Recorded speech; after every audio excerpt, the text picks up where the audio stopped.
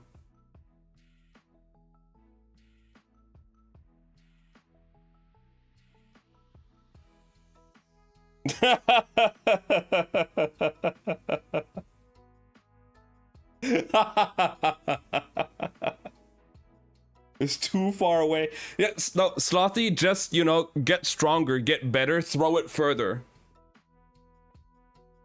Just get better at throwing.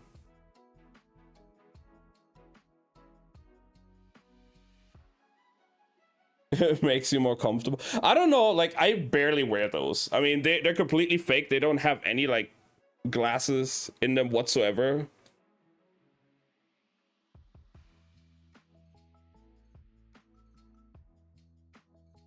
But, who knows? Maybe we could do that. I wouldn't mind that.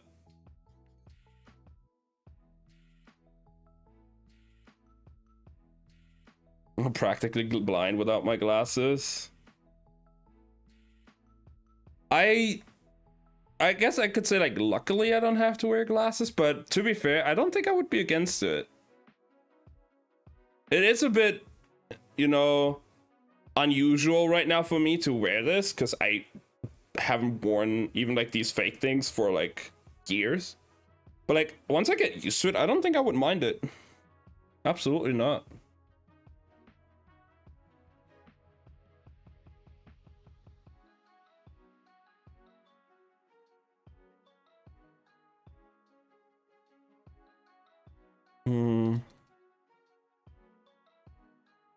The Asian gene bombing me hard. A lot of Asians have bad eyesight.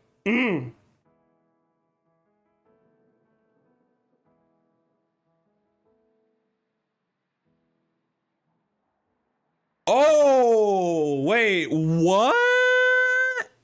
Okay, so I gotta catch the next Pokemon. Okay, okay.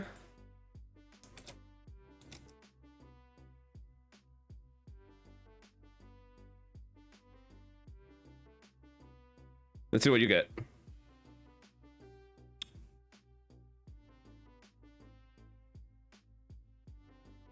Oh, I have to earn them. Okay. Well.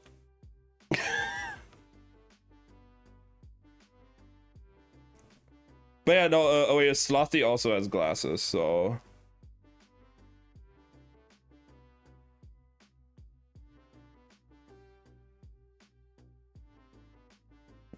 You deserve everything, Slothy.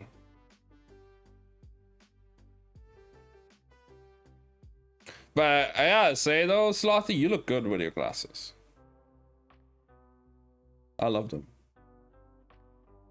Might be a bit biased, but who knows?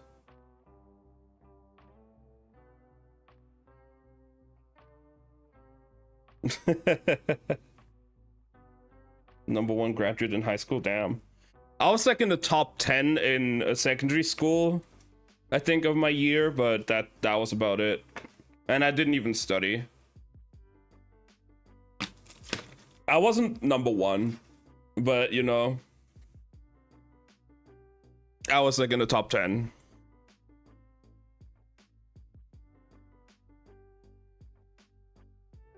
%1,000% biased. Shut up. What can I say? You just look great. I can't help it. You are absolutely cute. You are the cutest. An absolute cutie.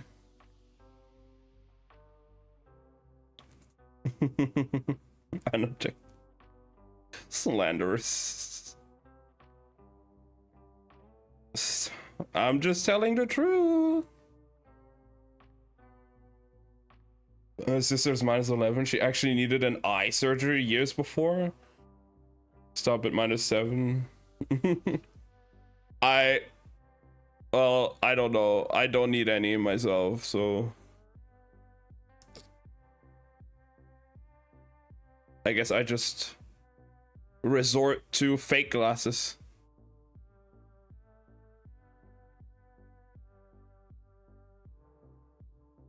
2.5?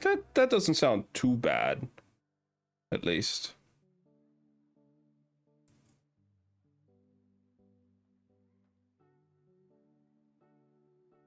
Mm-hmm.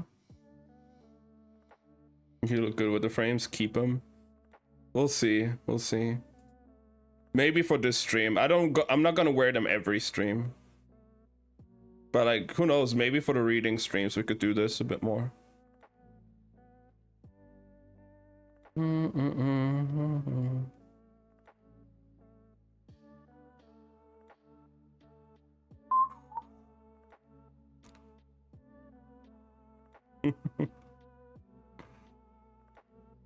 Goddamn, you know, I'm just like browsing Twitter on the means like while we're talking, and like I could not show anything. I need to buy same frames, like bro. Wait, these are, oh my god, Sloppy, thank you for the 100 bits. Wait, these are like those fake cheap ass 3D glasses you'd get at a cinema, and I just took out like the lenses. That's literally all that is.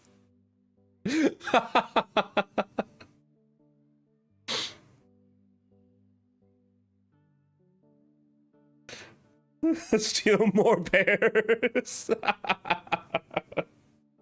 This is not your fan club merch officially.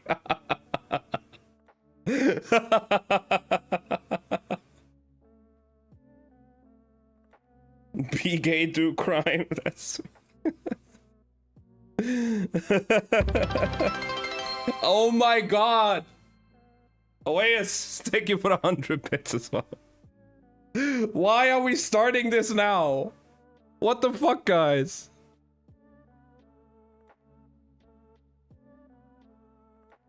You guys need to stop.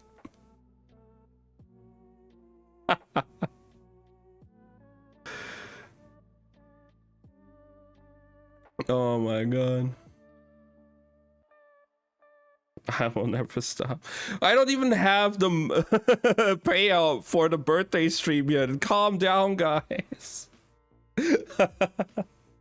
I appreciate it though, but goddamn.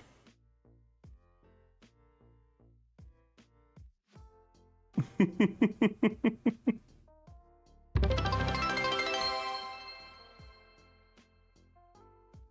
know, Slothy, if you want to spend money, you could use that link that just popped up in chat instead.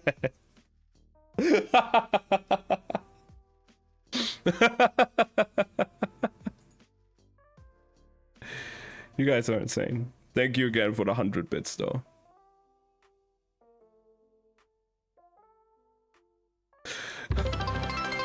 So fuck.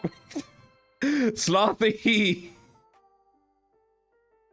Oh my god.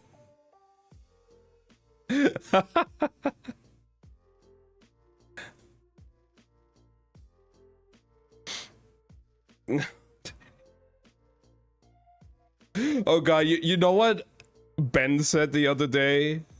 God, we were talking, I was talking about, I'm not feeding them thrones. Check the Discord link later.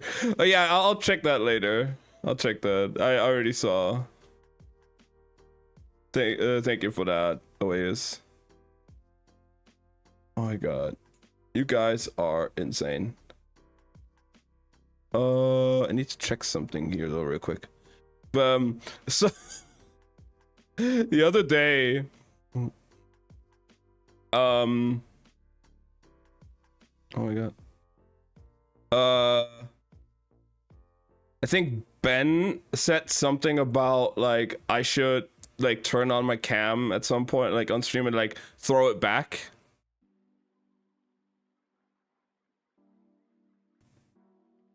And I was like, no, I'm not gonna do that. and then he was just like, you know, just Slothy will like convince you anyway. Like she seems to be able to do that all the time. It's like, no, I don't think even she can do that.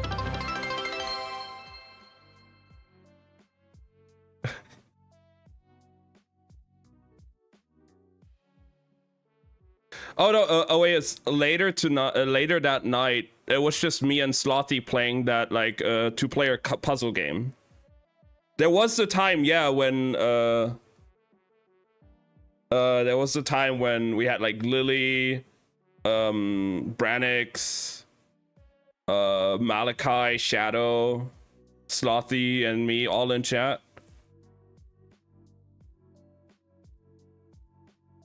And then sometime later that night, it was me and Slothy playing a two-player co-op game together.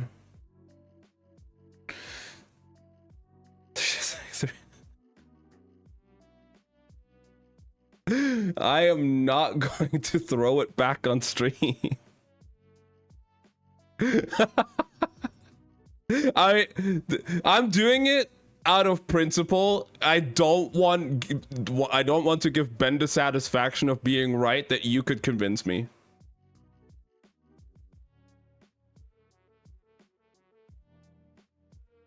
I don't want to give Ben that satisfaction. Because like if he sees this VOD, or you know, if I tell him about it later.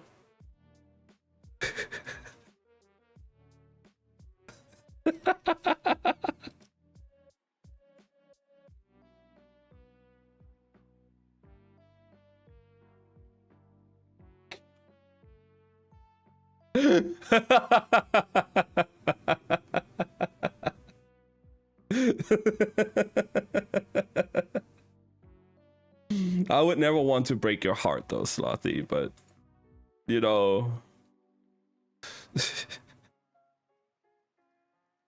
I don't know if I want to do that. Too late. What if I throw it back for you later?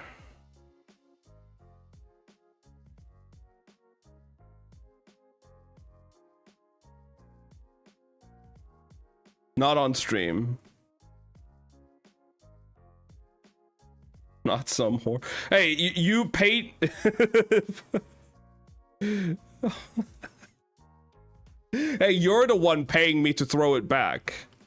Wouldn't that make me more of that than you? You're the one paying me. You threw the 100 bits to make me throw it back.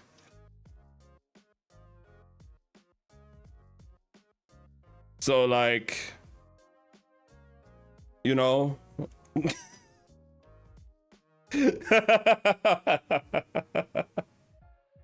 Oh damn, I didn't get a shiny.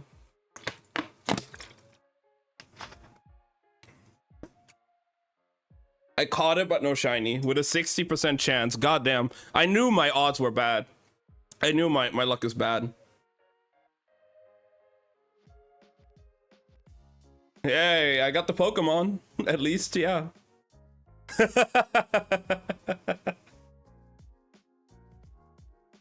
What? What about me? Hmm?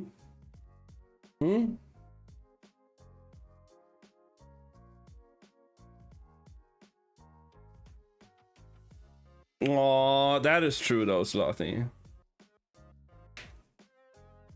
And you're worth more than any of those Pokemon or shinies.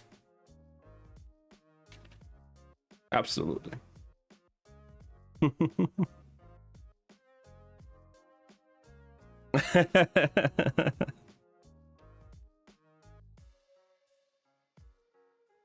Some shinies are priceless. Not as priceless as you.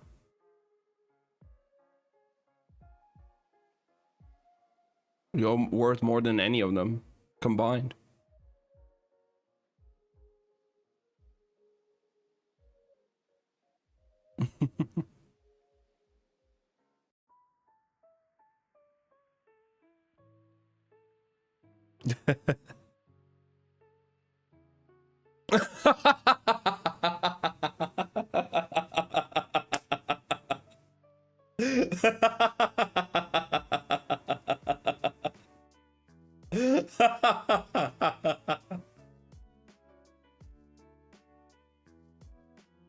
The honor comes.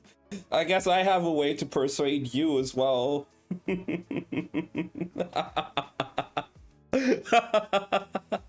Oh, see?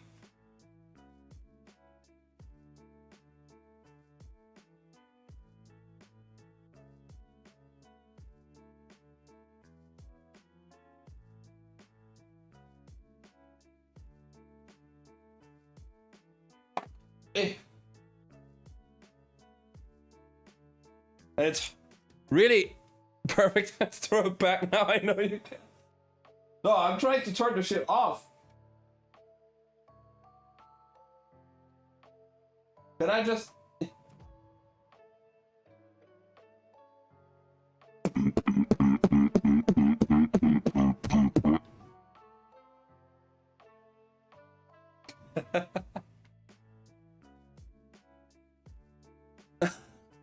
Like, I'm spamming the off button. Oh, there it is. Okay. You want me to stay off for now? Until we got new batteries. Can beatbox? No, I cannot.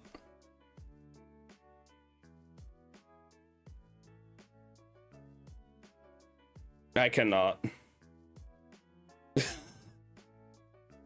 I can make like a sound or two.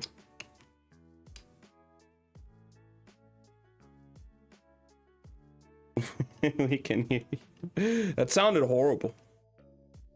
I don't know what you mean.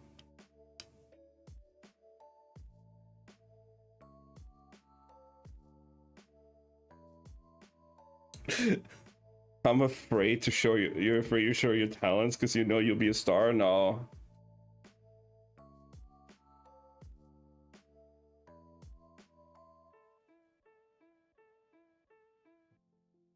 I love you too, Slothy.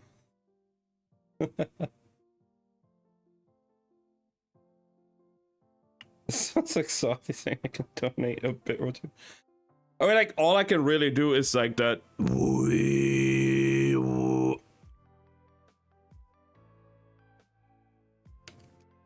I can't really even do like most of the basics.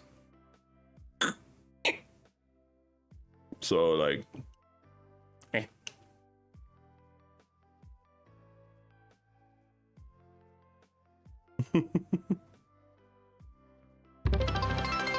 all I can really do is that. Oh my god, Slothy. Stop it now. You know, guys, we have a book to read. Don't you think? We're here for a book.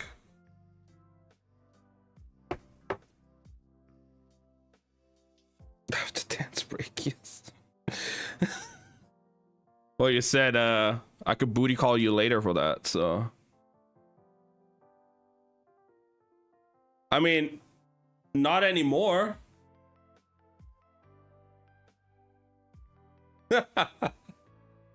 Yo, what if I pressed on again?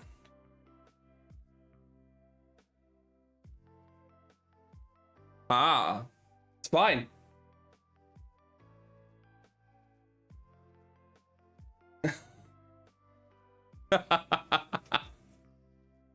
See, it's fine again for some reason. I think it's the batteries. The batteries are bad.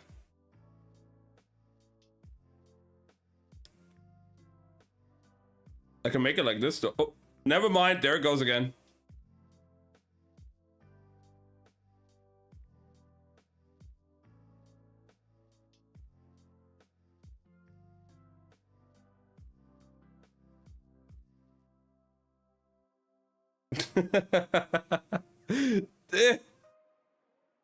Okay, there we go. Yeah, I gotta buy new batteries later. For sure. So for now, she stays off.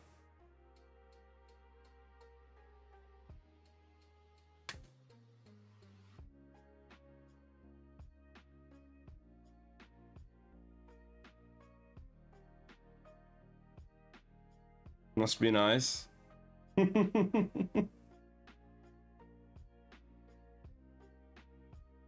Well, who knows when I'm there?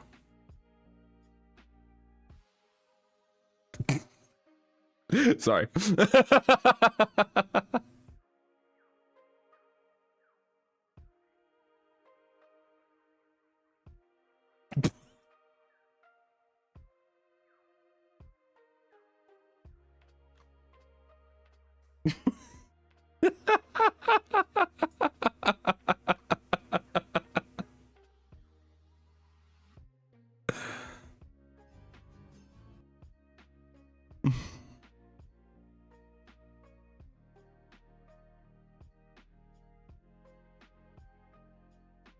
There's like a whole bunch of people. Are you? Who knows? We have to another cat go. She doesn't know how to pronounce it like most of them. Damn. What are you gonna change it to though?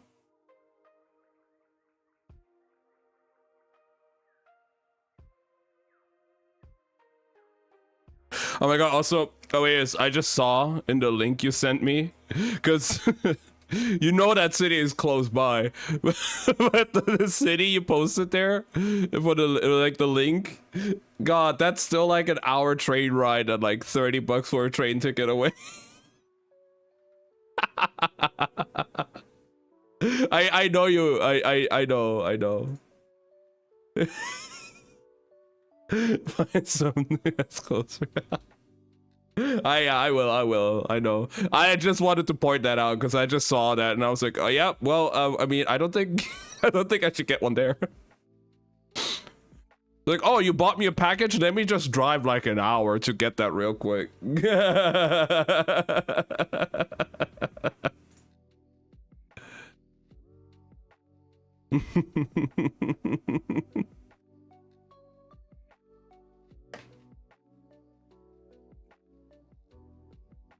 uh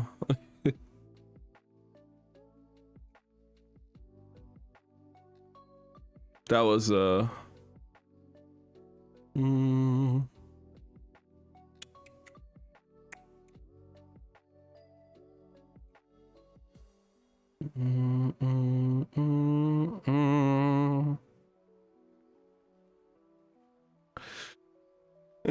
shut up and scream. No, you're fine, Slothy. It was fun.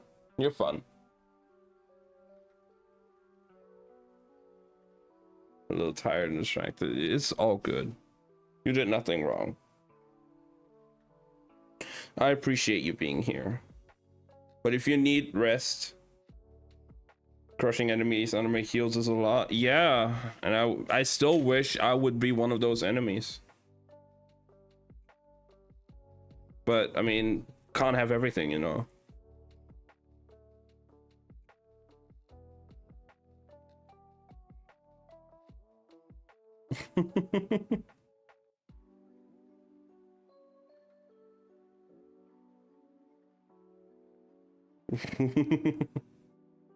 Set one done. Hey, again, later today,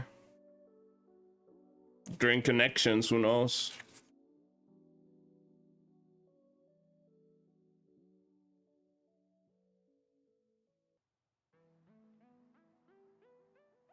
I'm also not just someone, you know, who's just gonna throw it back because I'm getting some money thrown at me. Like,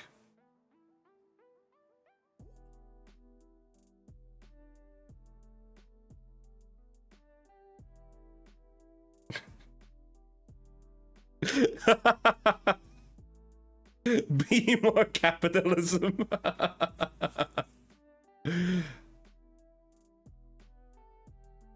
What if I give you one shake?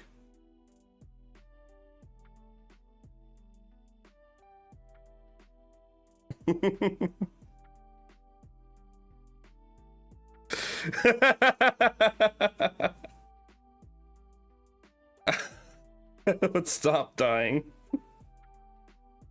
My tears will dry. Oh, I don't want you to cry.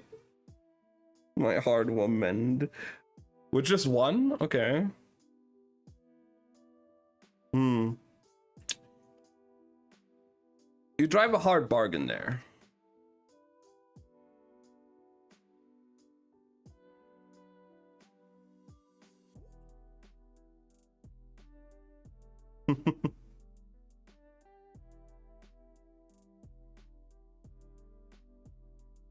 You know, I do need to get up for a bit as well. Like, I've been sitting here for a bit.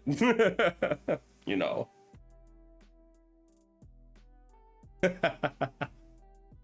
Who knows? Who knows?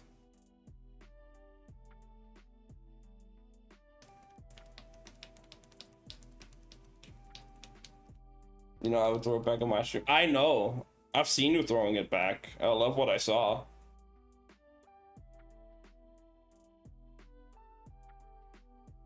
Could spam more bits and stuff, but I kind of developed certain rules for my Twitch spendings. Happened after I started to simp with too many cat girls and realized I put a heartbreak.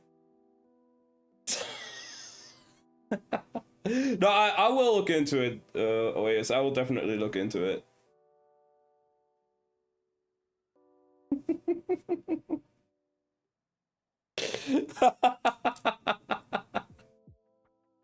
Oh, Slothy, you're great. Never change. You're amazing.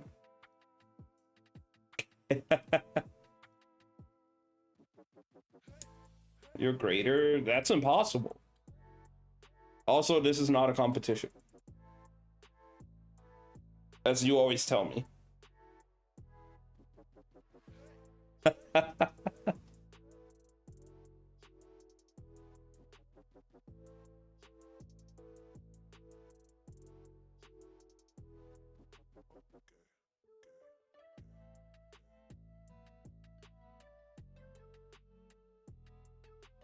But I thought you wanted to see me throw it back. That's why you want me to throw it back.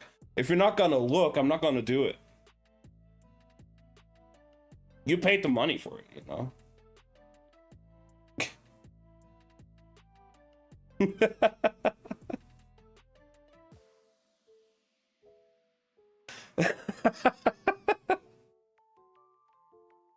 I mean, I would.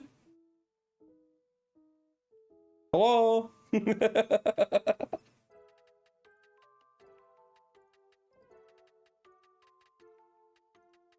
You're already my biggest headache. What's that supposed to mean, Nelda? Huh?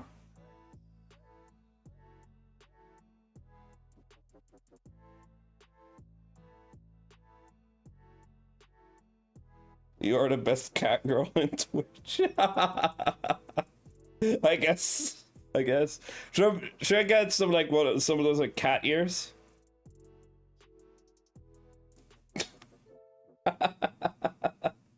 Put them on throne.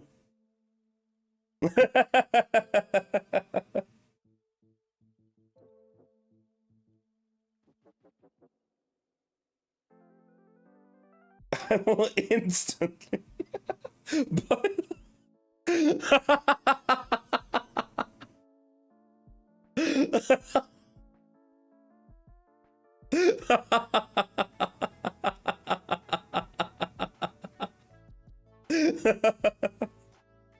Yo, you know what? Let's see if Throne even has some. On different ears for different games. No, we gotta buy cat ears because, the way I said, I'm a cat girl now. And I gotta honor that.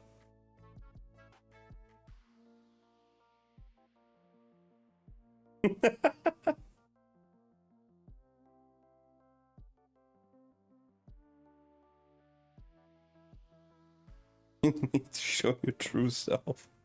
Alright, let's see. Do they have cat ears here? Oh god, they're expensive. Okay, no, those look horrible.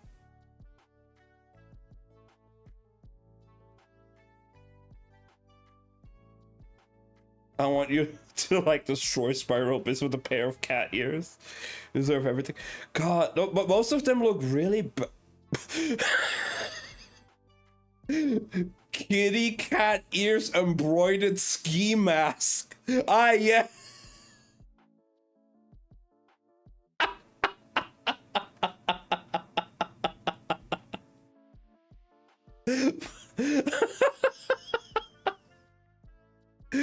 Yo, guys.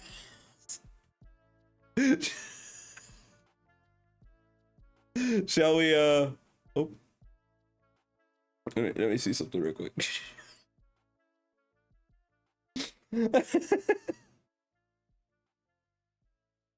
Oh.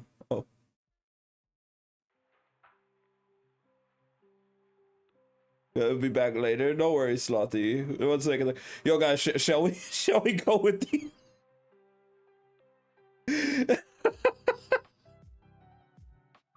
What the fuck?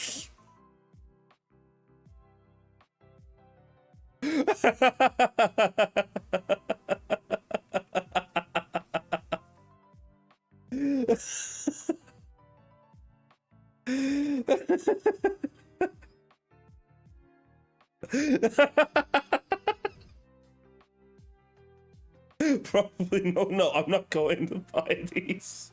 No, absolutely fucking not.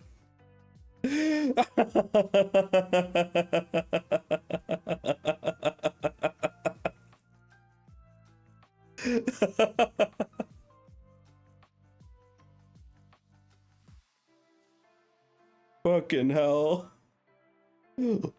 Ooh. Yo, how about a set of cat ears with a choker for $6? What the fuck?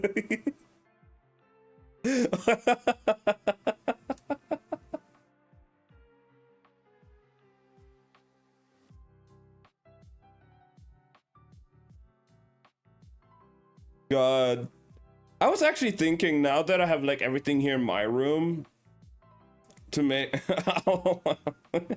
to see like maybe if I could get like VTuber stuff set up as well once I set everything up again with the PC new. So who knows?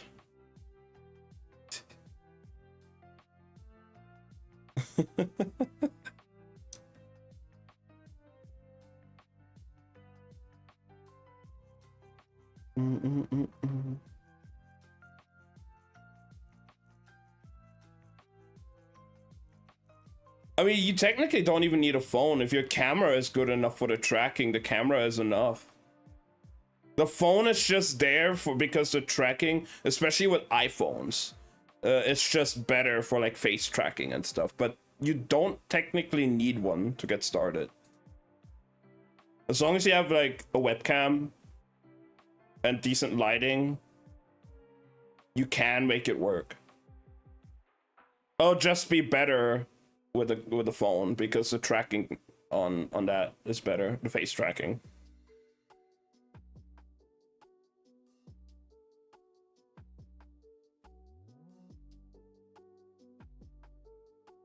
Okay, I'll look again later. I can't really find any good ones right now, but oh my fucking god, that ski mask was cursed.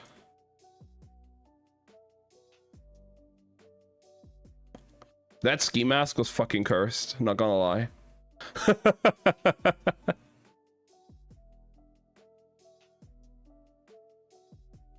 It's just a matter of camera quality. It's a mix of the tracking of the camera, how good it is. Like with iPhones, the reason they are so good with it is because they also have like that whole like infrared tracking, not just like the camera visual tracking. They actually have like a full like face tracking with infrared compared to like normal phones might have, because of like the whole like face unlock and all that what they have. So they have all that technology in there. But yeah, it's partially the quality of the camera and the tracking capabilities of it, plus how well the rigger and how expressive the rigger made the model. Like, you could have the best tracking in the world, but if the rigging on the model for like the movements and animations is poor, it's not gonna look expressive and great either way. It's a mix of both. You need a decent camera or like a phone, like a good phone with good tracking for good tracking, but you also need a good rig on the model for the tracking to really, you know, translate over. So it's both. So like I feel like with my camera, with the lighting I have right now, they're really good. Yeah, like if you have the talent for it, absolutely. I could not like I could not model or draw myself an own model, and I could definitely not rig or animate it. Like, I'd probably have to pay someone to do that for. And getting like a decent VTubing model made like fully, like art and rigging, can be pretty expensive. Like up to minimum like 500 to over $1,000 easily for like a really high quality model with everything. Yeah, they can be expensive as hell if you really want to focus on it and like you really want to make it. Like you can, there's always going to be free assets people can use. Like I know that, like I think VTube Studio has some free stuff. If not, there are people that offer like free models and like base stuff for a custom one. Yeah, for a custom one, like fully custom art, new rigging, like fully rigged up everything, it could go up to $1,000 if not more easily. Absolutely. And then I mean, if you also have to like get like other assets, like, you know, like stream overlay, like all of that, emotes, yeah, emotes, overlay, you know, like transition animations, alerts, all of that, that is a lot of money, a shit ton of money if you cannot do it yourself. And I cannot do it myself, so I would have to commission artists and riggers to do that job for me. And right now I could not afford that. Again, there are also alternatives of being able to do some stuff for free. I know Vroid, which is more 3D avatars than 2D avatars. You can make your own model there as well, and it's like free. You can customize it, and the rigging and everything is already included in the tracking, so it can work with that. I think Lily used to do when she had her 3D model, that was also Vroid. But if you do like VTube Studio, I think it's a bit different. I haven't really been meddling around with that. I did see some stuff about Vroid, but not with VTube Studio.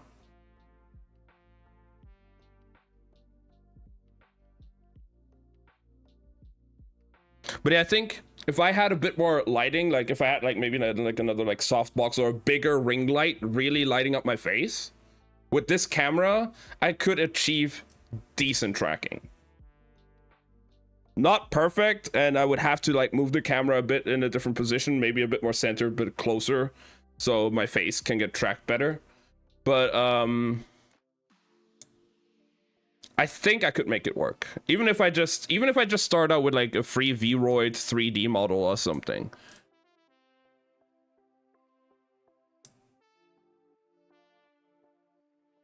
I'll have to look more into it, but right now I could not afford like a good quality custom model.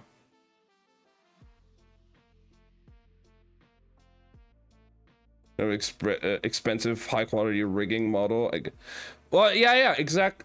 Well, you can still do a lot if you know how your model works. If you know how the rigging works, you can work around it for sure, even with good tracking. But it is definitely a combination of both, that you need good tracking and a good rig to make it feel as expressive as some of those really crazy high quality models do.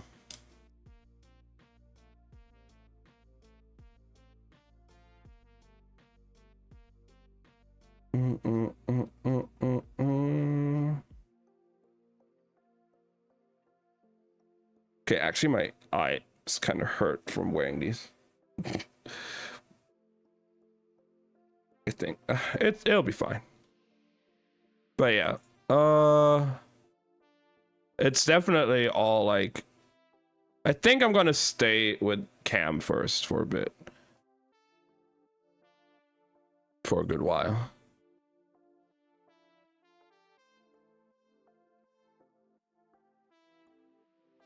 What are powers on these? Again, they don't have any lenses in. They're completely, they're just a frame. No lens.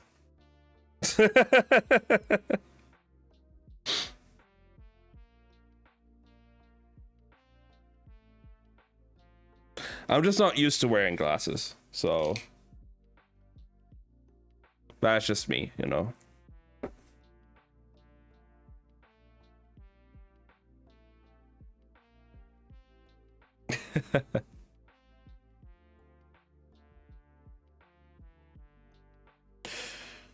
Shall we actually continue with the book? What if I...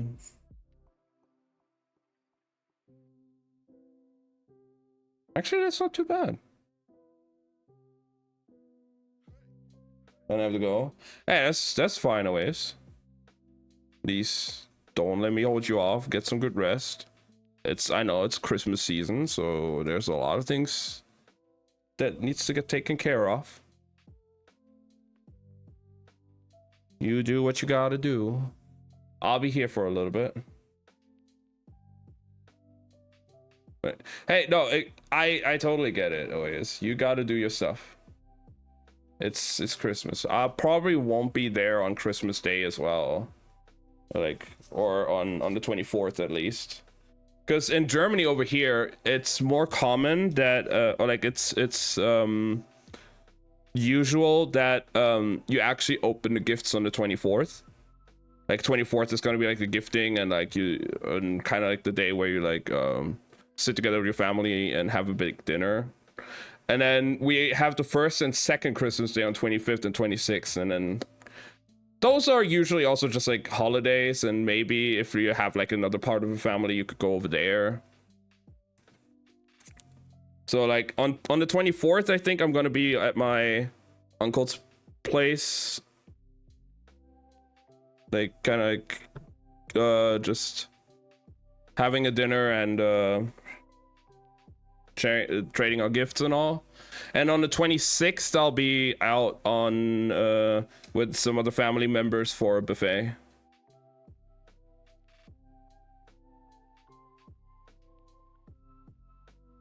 I'll be visiting my family and friends from 25th to 24th to 26th. Yeah, hell yeah.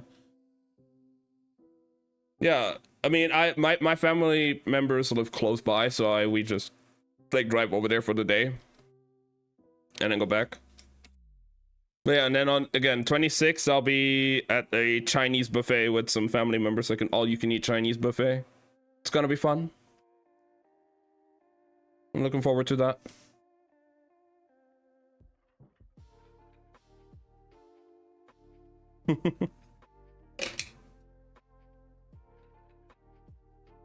Me too.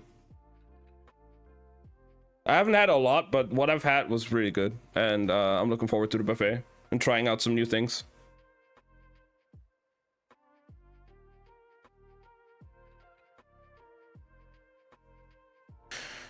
All right. Oh my god. Let's continue with the book. Let them come, said Kaz, and turned down Nemstrad without another word. If you couldn't walk by yourself through Caradham after dark, then you might as well just hang a sign that read "soft" around your neck and lie down for a beating. He could feel the Dreg's eyes on his back as he headed over the bridge. He didn't need to hear their whispers to know what they would say. They wanted to drink with him, hear him explain how he'd known Big Bolliger had gone over to the Black Tips. The rest of it, you get some good rest away and have some great time with your family. I'll see you whenever you're back and you have some time. Listen to him describe the look on Gil's eyes when he dropped his pistol. But they'd never get it from Kaz.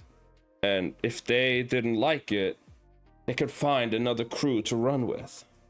No matter what they thought of him, they'd walk a little taller tonight. It was why they stayed, why they gave their approximation of loyalty for him. When he'd officially become a member of the Dregs, he'd been 12 and the gang had been a laughingstock. Street kids and washed up cadgers running shell games and penny poor cons out of a rundown house in the worst part of the barrel. But he hadn't needed a great gang, just one he could make great, one that needed him. Now they had their own territory, their own gambling hall, and that rundown house had become the Slat, a dry, warm place that got a hot meal or hole up, for when you were wounded. Now, the dregs were feared. Kaz had given them that. He didn't owe them small talk on top of it. Besides, Jasper would smooth it all over. A few drinks in and a few hands up and the sharpshooter's good nature would return. He held a grudge about as well as he held his liquor. And he had a gift for making Kaz's victories sound like they belonged to everyone. Yo, hey, what's going on, Shadow? As Kaz headed down for one of the little canals that would take him past Fifth Harbor, he realized he felt... Saints. He almost felt hopeful. Maybe he should see a medic. The black tips had been nipping at his heels for weeks, and now he had been forced to play the hand. His leg wasn't too bad either. Despite the winter chill, the ache was always there, but tonight it was just a dull throb. Still, a part of him wondered if the parlay was some sort of test Père Haskell had set for him. Haskell was perfectly capable of convincing himself that he was the genius making the dregs prosper, especially if one of his cronies was whispering in his ear. That idea didn't sit easy, but Kaz could not worry about Père Haskell tomorrow. For now, he'd make sure everything was running on schedule at the harbor and then head home to the slat for some much-needed sleep. He knew Inej was shadowing him. She'd been with him all the way from the exchange. He didn't call out to her. She would make herself visible when she was good and ready. Usually, he liked the quiet. In fact, he would have happily sewn most people's lips shut. But when she wanted to, Inej had a way of making him feel her silence. It tugged at your edges. Kaz managed to endure it all the way past the iron railings of Sentritz Bridge. The grating covered in little bits of rope and tied in elaborate knots. Sailors' prayers for safe return from sea. Superstitious rot. Finally, he gave him an in and said, "Spit it out already, Wraith." Her voice came from the dark. "You didn't send anyone to Bordstraat." "Why would I? If Gields doesn't get there in time, no one's setting fires at 19 Bordstraat. I heard the siren. A happy accident. I take inspiration where I find it." "You were bluffing them." "She was never in danger." Kaz shrugged, unwilling to give her an answer. Inej was always trying to wring little bits of decency from him. "When everyone knows you're a monster, you needn't waste time doing every monstrous thing." "Why did you even agree to the meet if you knew it was a setup?"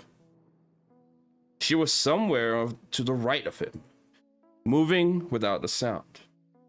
He'd heard other members of the gang say she moved like a cat, but he suspected cats would sit attentively at her feet to learn her methods. "I'd call the night a success," he said. "Wouldn't you?" "You were nearly killed. So was Jesper." Gields emptied the Black Tip's coffers, paying useless bribes. We've outed a traitor, re-established our claim on Fifth Harbor, and I don't have a scratch on me. It was a good night. "How long have you known about Big Bolliger?" "Weeks. We're going to be short-staffed. That reminds me. Let Rojake go." "Why? There's no one like him at the tables." Lots of sobs know their way around a deck of cards. Rojake is a little too quick. He's skimming. He's a good dealer, and he has a family to provide for. You could give him a warning, take a finger. And then he wouldn't be a good dealer anymore, would he? When a dealer was caught skimming money from a gambling hall, the floor boss would cut off one of his pinky fingers. It was one of those ridiculous punishments that had somehow become codified in the gangs. It threw off the skimmer's balance, forced him to relearn his shuffle, and showed any future employer that he had to be watched. But it also made him clumsy at the tables. It meant he was focusing on simple things like the mechanics of the deal instead of watching the players. Kaz couldn't see Inesh's face in the dark, but he sensed her disapproval. Greed is your god, Kaz. He almost laughed at that. No, Inesh. Greed bows to me. It is my servant and my lever. And what god do you serve then? Whichever will grant me good fortune. I don't think gods work that way. I don't think I care. She blew out an exasperated breath. Despite everything she'd been through, Inesh still believed her Sully Saints were watching over her. Or Sully Saints.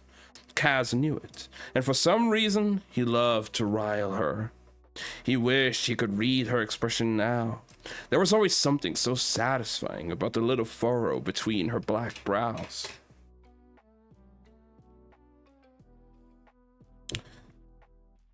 How did you know I would get to Vandal in time? She asked. Because you always do. You should have given me more warning. I thought your saints would appreciate the challenge. For a while she said nothing. Then from somewhere behind him, he heard her. Men mock the gods until they need them, Kaz. He didn't see her go, only sensed her absence. Kaz gave an irritated shake of his head. To say he trusted Inesh would be stretching the point, but he could admit to himself that he'd come to rely on her. It had been a gut decision to pay off her indenture with the menagerie, and it had cost the Drake sorely. Père Haskell had needed convincing, but Inesh was one of the best investments Kaz had ever made. That she was so very good at remaining unseen made her an excellent thief of secrets. The best in a barrel. But the fact that she could simply erase herself bothered him. She didn't even have a scent. All people carried scents, and those scents told stories. The hint of carbolic on a woman's fingers, or wood smoke in her hair, the wet wool of a man's suit, or the tinge of gunpowder lingering in his shirt cuffs. But not Inesh. She somehow mastered invisibility. She was a valuable asset. So why couldn't she just do her job and spare him her moods? Suddenly, Kaz knew he wasn't alone. He paused, listening. He'd cut through a tight alley, split by a murky canal.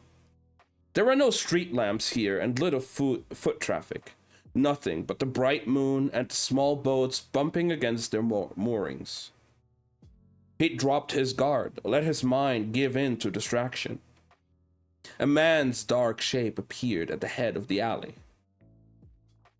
What business? Kaz asked. The shape lunged at him. Kaz swung his cane in a low arc. It should have made direct contact with the attacker's legs, but instead it sailed through empty space. Kaz stumbled, thrown off balance by the force of his swing. And then somehow, the man was standing right in front of him. A fist connected with Kaz's jaw. Kaz shook off the stars that rocketed through his head. He spun back around and swung again, but no one was there. The weighted head of Kaz's walking stick whooshed through nothing and cracked against the wall. Kaz felt the cane torn from his hand by someone on his right. Was there more than one of them? And then a figure stepped through the wall. Kaz's mind stuttered and reeled, trying to explain what he was seeing as a cluster of mist became a cloak. Boots. The pale flash of a face. Ghosts, Kaz thought. A boy's fear, but it came with absolute surety. Jordy had come for his vengeance at last. It's time to pay your debts, Kaz. You never get something for nothing. The thought passed through Kaz's mind in a humiliating, gibbering wave of panic. Then, the phantom was upon him, and he felt the sharp jab of a needle in his neck. A ghost with a syringe? Fool, he thought, and then he was in the dark. Kaz woke up to the sharp scent of ammonia. His head jerked back as he returned fully to consciousness. The old man in front of him wore the robes of a university medic. He had a bottle of wolf salts in his hand that he was waving beneath Kaz's nose. The stink was nearly unbearable. "Get away from me," Kaz rasped. The medic eyed him dispassionately, returning the wolf salts to their leather pouch. Kaz flexed his fingers, but that was all he could do. He'd been shackled to a chair with his arms behind his back. Whatever they injected him with, had left him groggy. The medic moved aside, and Kaz blinked twice, trying to clear his vision and make sense of the absurd luxury of his surroundings. He'd expected to wake in the den of the Black Tips or some other rival gang, but this wasn't cheap Barrow Flash. A squat decked out like this took real money. Mahogany panels, dense with carvings of frothing waves and flying fish, shelves lined with books, leaded windows, and he was fairly sure that this was a real De Capelle. One of those demure oil paintings of a lady with a book open in her lap and a lamb laying at her feet. The man observing him from behind a broad desk had a prosperous look of merchant. But if this was his house, why were there armed members of the Stopwatch guarding the door? Damn it, thought Kaz. Am I under arrest? If so, this merch was in for a surprise. Thanks to Inez, she had information on every judge, bailiff, and high councilman in Kirch. He'd be out of his cell before sunrise, except he wasn't in a cell. He was chained to his chair. So what the hell was going on? The man was in his 40s, with a gaunt but handsome face, and a hairline making a determined retreat from his forehead. When Kaz met his gaze, the man cleared his throat and pressed his fingers together. "Mr. Brecker, I hope you're not feeling too poorly." "Get this old canker away from me, I feel fine." The merch gave a nod to the medic. "You may go. Please send me your bill. And I would, of course, appreciate your discretion in this matter." The medic secured his bag and exited the room. As he did, the mercher rose and picked a sheaf of paper from his desk. He wore the perfectly cut frock coat and vest from all Kirch merchants. Dark, refined, deliberately staid. But the pocket watch and the tie pin told Kaz all he needed to know. Heavy links of laurel leaves made up the watch's gold fob, and the pin was a massive, perfect ruby. I'm going to pry that fat jewel from its setting and jab the pin right through the merchant's neck for chaining me to a chair, Kaz thought. But all he said was, "Van Eck." The man nodded. No bow, of course. Merchants didn't bow to scum from the barrel. "You know me, then?" Kaz knew the symbols and jewels of all Kirch merchant houses. Van Eck's crest was the red laurel. Didn't take a professor to make the connection. "I know you," he said. "You're one of those merch crusaders always trying to clean up the barrel."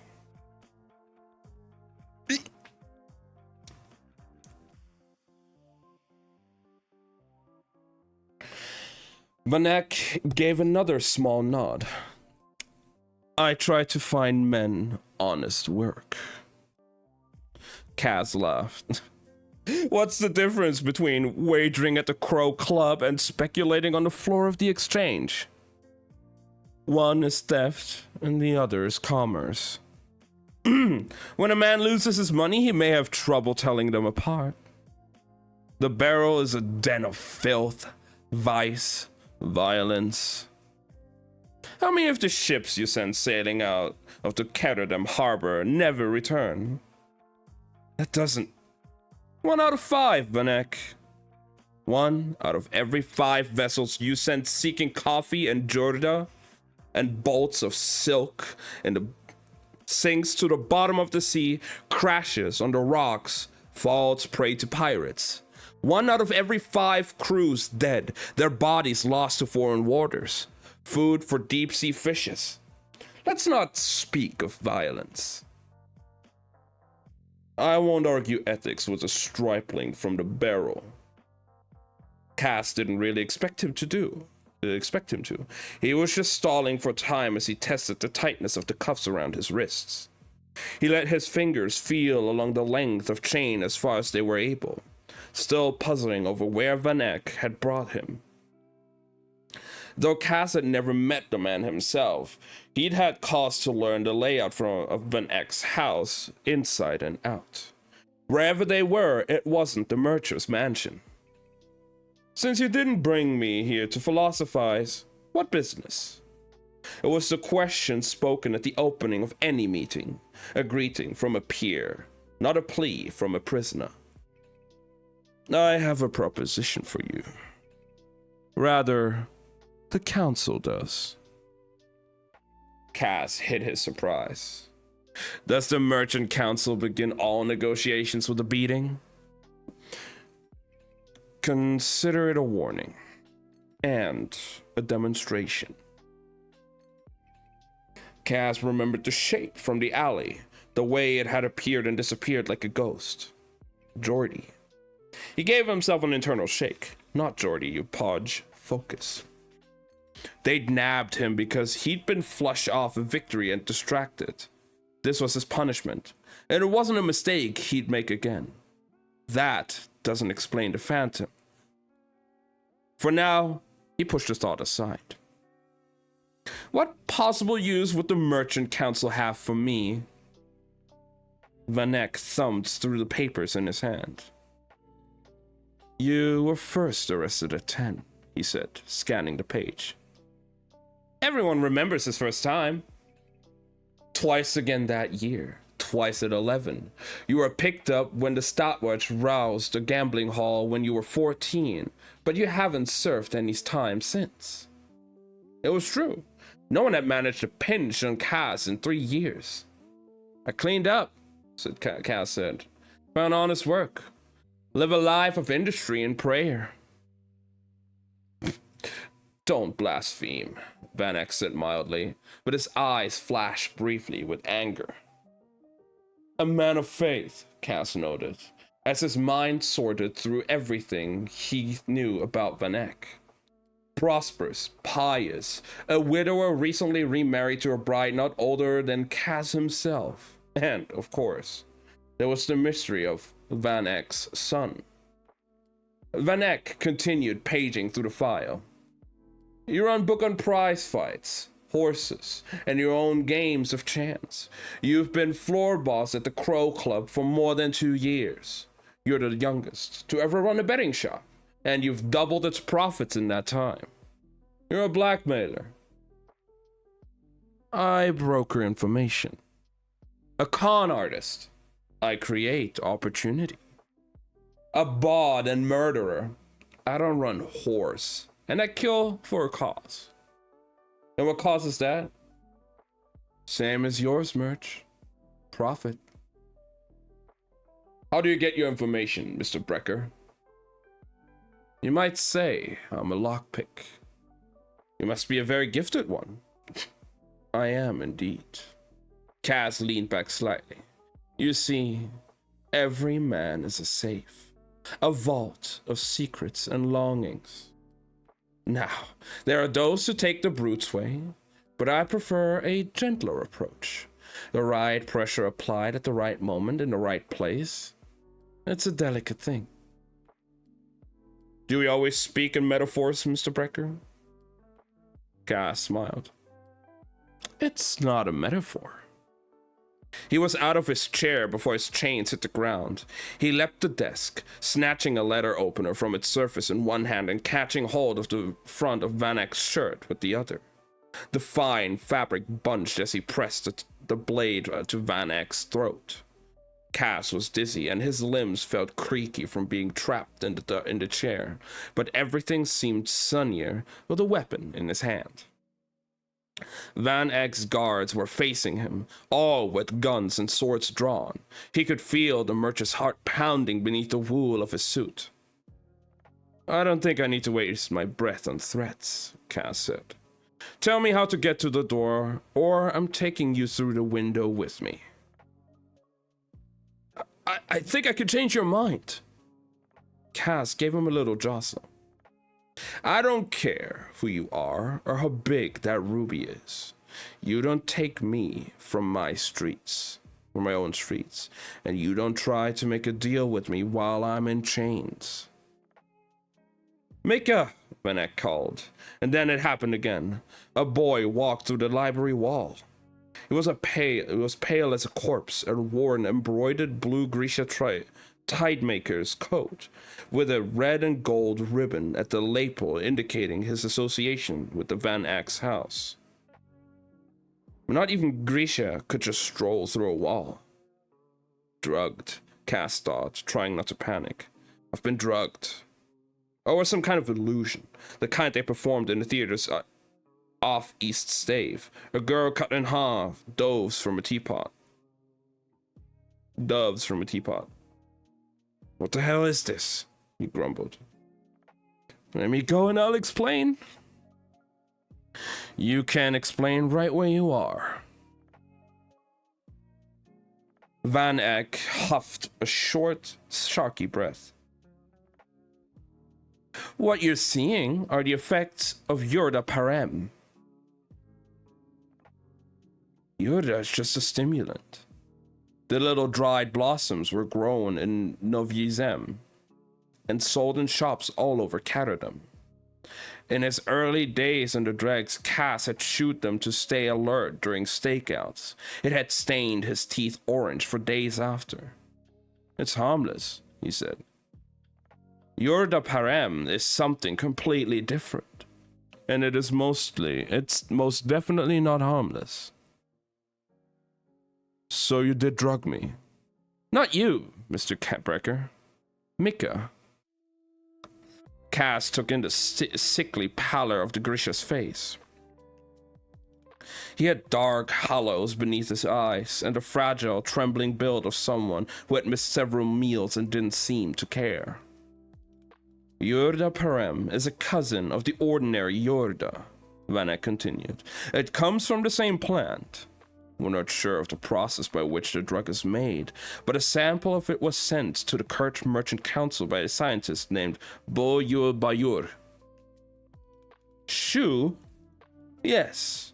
He wished to defect, so he sent us a sample to convince us of his claims regarding the drug's extraordinary effects. Please, Mr. Brecker, this is most uncomfortable. This is a most uncomfortable position. If you'd like, I will give you a pistol, and we can sit and discuss this in a more civilized fashion." "A pistol and my cane."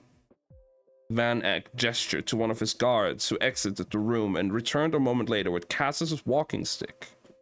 Cass was just glad he used the damn door. "Pistol first," Cass said. "Slowly." The guard unholstered his weapon and handed it to Cass by the grip. Cass grabbed and cocked it in one quick movement, then released Van Eck, tossed the letter opener onto the desk, and snatched his cane from the guard's hand. The pistol was more useful, but the cane gave Cass a relief he didn't care to quantify. Van Eck took a few steps backward, putting distance between himself and Cass's loaded gun. He didn't seem eager to sit. Neither was Cass, so he kept close to the window, ready to bolt if need be. Van Eck took a deep breath and tried to set his suit to rights. "That cane is quite a piece of hardware, Mr. Brecker. Is it a fabricator made?" It was in fact the work of a Grisha fabricator, lead-lined and perfectly weighted for breaking bones. "None of your business. Get talking, Van Eck." The merchant cleared his throat. "When Bo Yul Bayur sent us the sample of Yurda Parem. We fed it to 3 Grisha, 1 from each order. Happy volunteers. Indentures, Van Eck conceded. The first 2 were a fabricator and a healer, indentured to Councilman Hudde. Mika is a tide maker. He's mine. You've seen what he can do using the drug. Hudde. Why did that name ring a bell? I don't know what I've seen, Cass said as he glanced at Mika. The boy's gaze was focused intensely on Van Eck as if awaiting his next command, or maybe another fix. An ordinary tide maker can control currents, summon water, or moisture from the air or a nearby source. They manage the tides in a harbor, but under the influence of Yurda Parem, a tide maker can alter his own state from solid to liquid, to gas, and back again, and do the same with other objects. Even a wall. Cass was tempted to deny it, but he couldn't explain what he'd just seen any other way. How? It's hard to say. You're aware of the amplifiers some Grisha wear? I've seen them, Cass said. Animal bones, teeth, scales. I hear they're hard to come by. Very. But they only increase a Grisha's power. Yurda Parem alters a Grisha's perception. So, Grisha manipulate matter at its most fundamental levels. They call it the small science. Under the influence of Parem, these manipulations become faster and far more precise. In theory, Yurda Parem is just a stimulant like its ordinary cousin. But it seems to sharpen and hone Grisha's senses. They can make connections with extraordinary speed. Things become possible that simply shouldn't be. What does it do to sorry sobs like you and me? Van Eck seemed to bristle slightly at being lumped in with Cass, but he said, "It's lethal. An ordinary mind cannot tolerate Parem in even the lowest doses. You said you gave it to 3 Grisha. What can the others do?" Here, Van Eck reaching for a drawer in his desk. Cass lifted his pistol. Easy. With exaggerated slowness, Van Eck slid his hand into the desk drawer and pulled out a lump of gold. This started as lead. Like hell it did. Van Eck shrugged. I can only tell you what I saw. The fabricator took a piece of lead in his hand, and moments later we had this. How do you know it's real? Cass asked. It has the same melting point as gold. The same weight and malleability. If it's not identical to gold in every way, the difference has eluded us. Have it tested if you like. Cass tucked his cane under his arm and took a heavy lump from Van Eck's hand. He slipped it into his pocket. Whether it was real or just a convincing imitation, a chunk of yellow that big could buy plenty on the streets of the Barrow. You could have gotten that anywhere, Cass pointed out. I would bring Hudde's fabricator here to show you himself, but he isn't well. Cass's gaze flicked to Mika's sickly face and damp brow. The drug clearly came with a price. Let's say this is all true and not cheap coin trick magic. What does it have to do with me?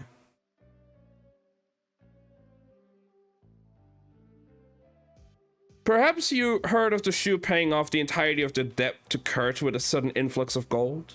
The assassination of the trade ambassador from Novye Zem? The theft of documents from a military base in Ravka? So that was the secret behind the murder of the ambassador in the washroom, and the gold in those 3 Shu ships may have been fabricator made. Cass hadn't heard anything about Ravkan documents, but he nodded anyway. We believe all these occurrences are work of Grisha under the control of the Shu government and under the influence of Yoda Parem. Vanek scrubbed a hand over his jaw. Mr. Brecker, I want you to think for a moment about what I'm telling you. Men who can walk through walls. No vault or fortress will ever be safe again. People who can make gold from lead, or anything else for that matter, who can alter the very material of the world. Financial markets would be thrown into chaos. The world economy would collapse. Very exciting. What is it you want from me, Vanek? You want me to steal a shipment? The formula? No.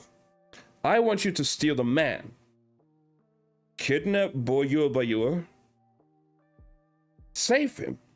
A month ago, we received a message from Yul Bayur begging for asylum. He was concerned about his government's plans for Yoda Parem, and we agreed to help him defect. We set up a rendezvous, but there was a skirmish at the drop point. With the Shu? No, with Fjerdans. Cass frowned. The Fjerdans must have spies deep in Shu Han and Kerch if they had learned about the drug and Boyul Bayur's plan so quickly. So send some of your agents after him. The diplomatic situation is somewhat delicate. It is essential that our government not be tied to Yul Bayur in any way. You have to know he's probably dead. The Fjerdans hate Grisha. There's no way they'd let knowledge of this drug get out. Our sources say that he is very much alive and he is waiting a trial. Vanek cleared his throat. At the ice court. Cass stared at Vanek for a long minute, then burst out laughing. Well, it's been a pleasure being knocked unconscious and taken captive by you, Vanek. You can be sure your hospitality will be repaid when the time is right. Now, have one of your lackeys show me to the door. We are prepared to offer you 5 million Kruger. Cass pocketed the pistol. He wasn't afraid for his life now, just irritated that this Fink had wasted his time. This may come as a surprise to you, Vanek, but we canal rats value our lives just as much as you do yours. 10 million? There's no point to a fortune I won't be alive to spend. Where's my hat? Did your tide maker leave it behind in the alley? 20! Cass paused. He had the eerie sense that the carved fish on the walls had halted mid-leap to listen. 20 million Kruger? Vanek nodded. He didn't look happy. I'd need to convince a team to walk into a suicide mission. That won't come cheap. That wasn't entirely true. Despite what he'd said to Vanek, there were plenty of people in the barrel who didn't have much to live for. 20 million Kruger is hardly cheap, Vanek snapped. The ice court has never been breached. That's why we need you, Mr. Brecker. It's possible Boyur Bayur is already dead or that he's given up all his secrets to the Fjerdans. But we think we have at least a little time to act before the secret of Yoda Parem is put into play. If the Shu have the formula, Yul Bayur claimed he'd managed to mislead his superiors to keep the specifics of the formula secret. We think they're operating from whatever limited supply Yul Bayur left behind. Greed bows to me. Maybe Cass had been a bit too cocky on that front. Now Greed was doing Vanek's bidding. The lever was at work, overcoming Cass's resistance, moving him into place. 20 million Kruger. What kind of job would this be? Cass didn't know anything about espionage or government squabbles. But why should stealing Boyul Bayur from the ice court be any different from liberating valuables from a merchant's safe? The most well-protected safe in the world, he reminded himself. He needed a very specialized team, a desperate team that wouldn't balk at the real possibility that they'd never come back from this job. And he wouldn't be able to just pull from the dregs. He didn't have the talent he'd need in their ranks. That meant he'd have to watch his back more than usual.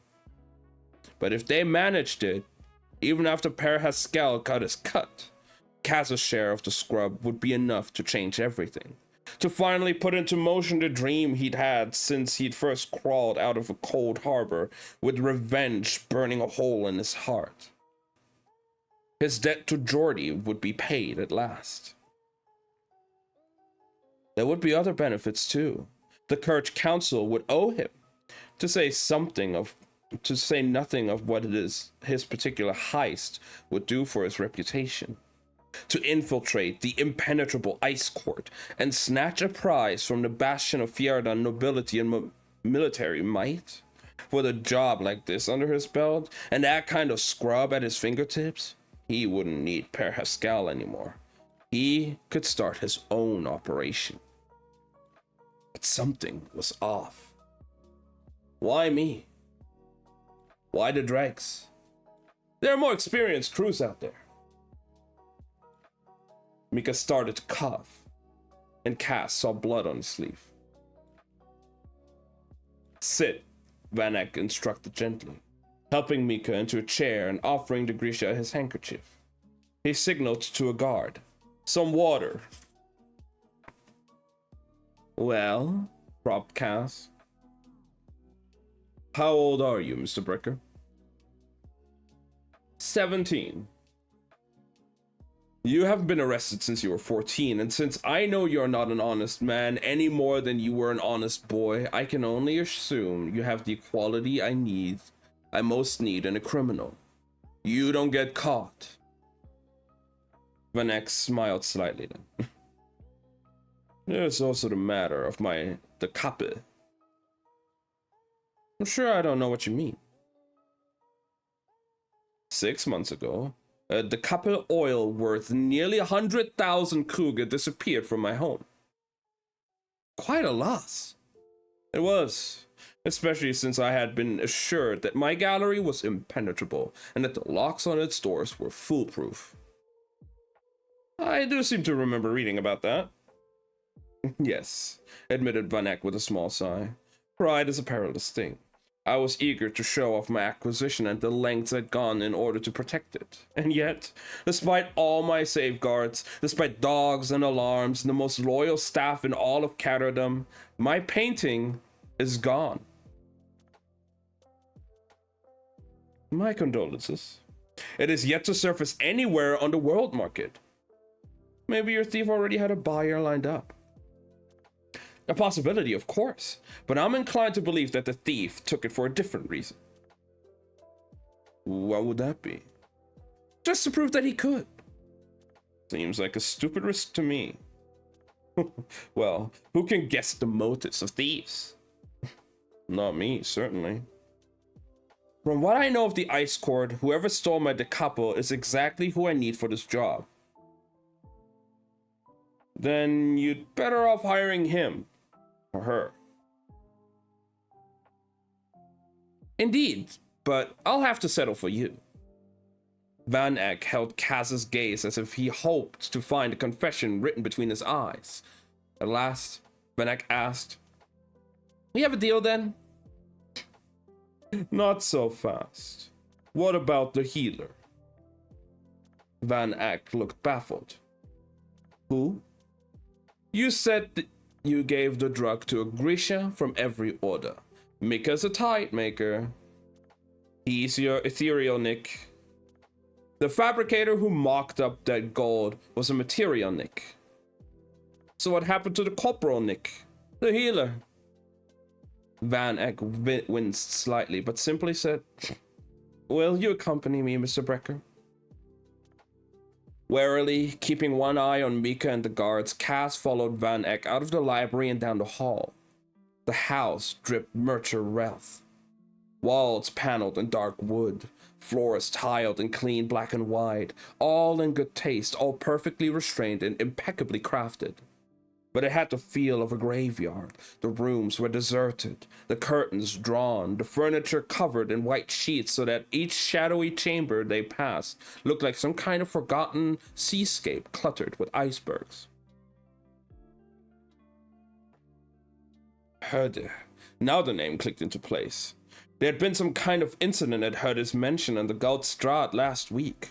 The whole place had been cordoned off and crawling with Stadtwatch. Cass had heard rumors of a firepox outbreak, but even Inej hadn't been able to learn more. This is Councilman Herde's house, said Cass said, skin crawling. He wanted no part of a plague, but the Mert and his guards didn't seem remotely concerned. I thought this place was under quarantine. What happened here is no danger to us. And if you do your job, Mr. Brecker, it will never be. Van Eck led him through a door and into a manicured garden, thick with the new nectar scent of early crocuses. The smell hit Cass like a blow in the jaw, to the jaw. Memories of Geordie were already too fresh in his mind, and for a moment Cass wasn't walking through the canal-side garden of a rich Mert. He was knee-deep in spring grasses, hot sun beating down on his cheeks, his brother's voice calling him home. Cass gave himself a shake. I need a mug of the darkest, bitterest coffee I can find, he thought. Or maybe a real punch to the jaw. Van Eck was leading him to a boathouse that faced the canal. The light filtering out between its shuttered windows cast patterns on the garden path. A single city guard stood at attention beside the door as Van Eck slid a key from his pocket and back into the heavy lock. Cass put his sleeve up to his mouth as the sink from the closed-up room reached him. Urine, excrement. So much for spring crocuses. The room was lit by two glass lanterns on the wall. A group of guards stood facing a large iron box, shattered glass littering the floor at their feet. Some wore the purple uniform of the Stadtwatch, others the sea green livery of the Herde house. Through what Cass now understood had been an observation window, he saw another city guard standing in front of an empty table and two overturned chairs. Like the others, the guard stood with his arms loose at his sides, face blank, eyes forward, gazing at nothing. Van Eck turned up the light on one of the lanterns, and Cass saw a body in a purple uniform slumped over the floor, eyes closed. Van Eck sighed and crouched down to the body over. We've lost another, he said. The boy was young, the bare scraps of a mustache on his upper lip. Van Eck gave orders to the guard who had let them in, and with help from one of Van Eck's retinue, they lifted the corpse and took it from the room. The other guards didn't react, just continued to stare ahead. No, wait, does that mean Joost is fucking dead?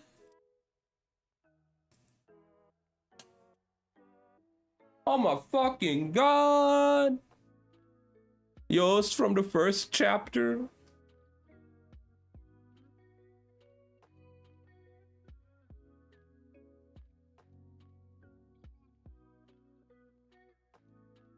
Cass recognized one of them. Hendrik Dahlman, the captain of the Stadtwatch. Dahlman?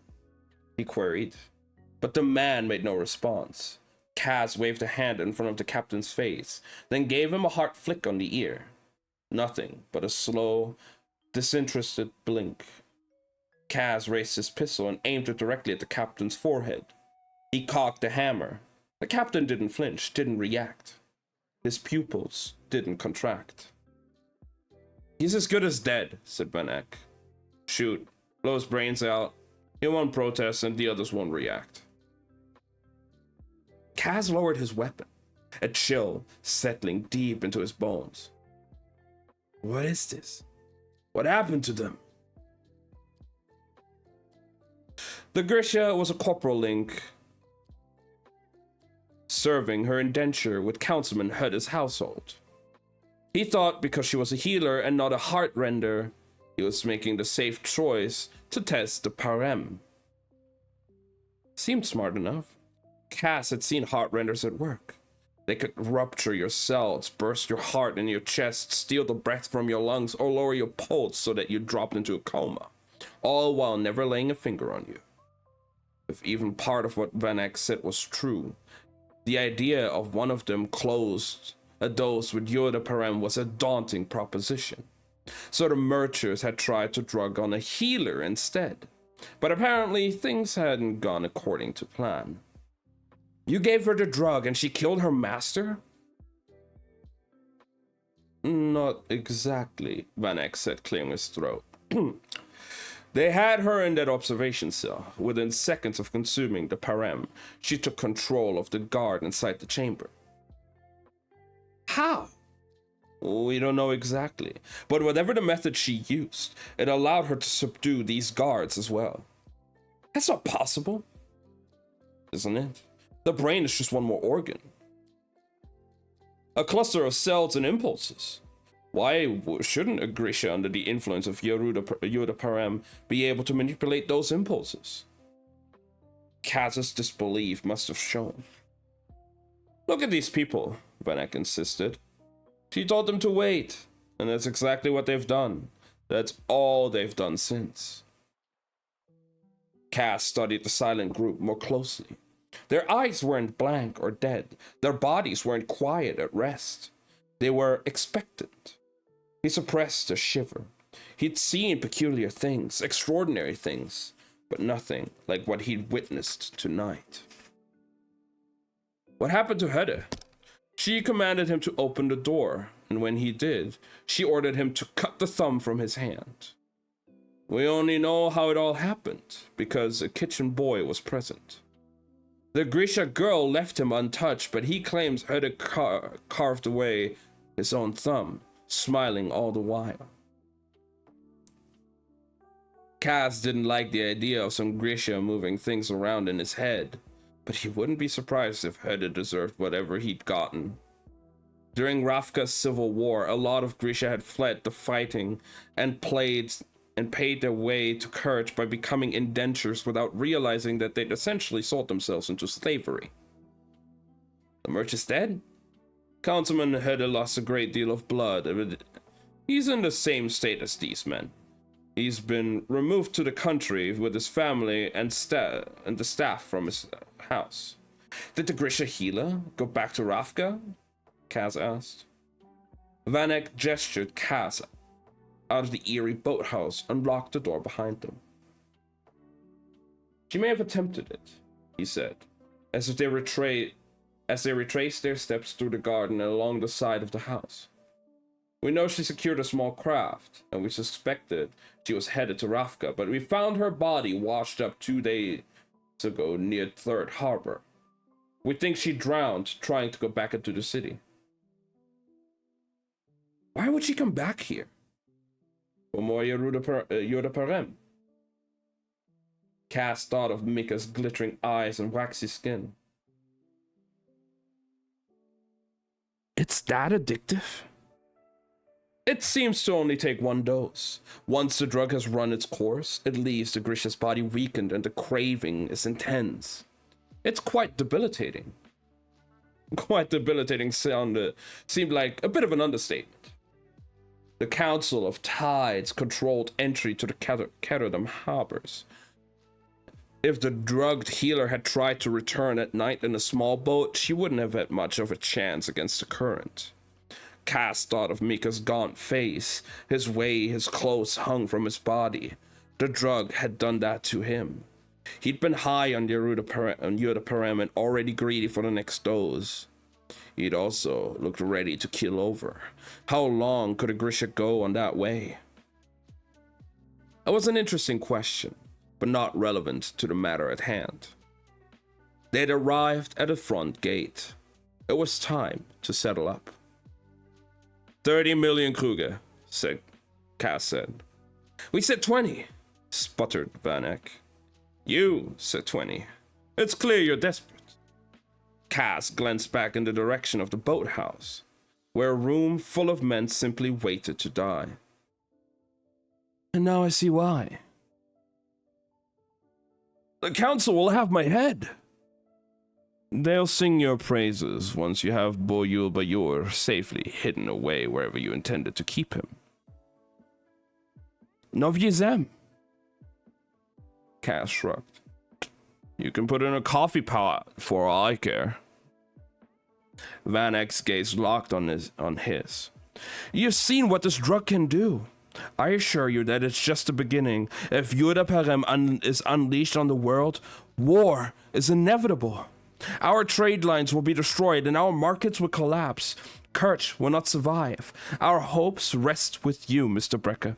If you fail, all the world will suffer for it. Oh, it's worse than that, Van Eck. If I fail, I don't get paid.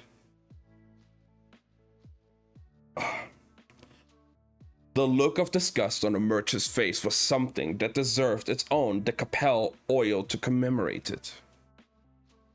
Don't look so disappointed. Just think how miserable you would have been to discover this canal rat had a patriotic streak. You might actually have to uncurl that lip and treat me with something closer to respect. Thank you for sparing me that discomfort, Van Eck said disdainfully. He opened the door and then paused. I do wonder what a boy of your intelligence might have amounted to under different circumstances. Ask Geordie, Cass thought with a bitter pang, but he simply shrugged. I'd just be stealing from a better class of sucker. 30 million, Kruger. 30 million, Kruger. Van Eck nodded. 30. The deal is the deal. The deal is the deal, Cass said, and they shook. As Van Eck's neatly manicured hand clasped Cass's leather-clad fingers, the merch narrowed his eyes. Why do you wear the gloves, Mr. Brecker? Cass raised a brow. I'm sure you've heard the stories. Each more grotesque than the last. Cass had heard them too. Brecker's hands were stained with blood. Brecker's hands were covered in scars. Brecker had claws and not fingers because he was part demon. Brecker's touch burned like brimstone. A single brush of his bare skin caused your flesh to wither and die. Pick one, Cass said as he vanished into the night. Thoughts already turning to 30 million Kruger and the crew. He'd need to help him get it. They're all true enough.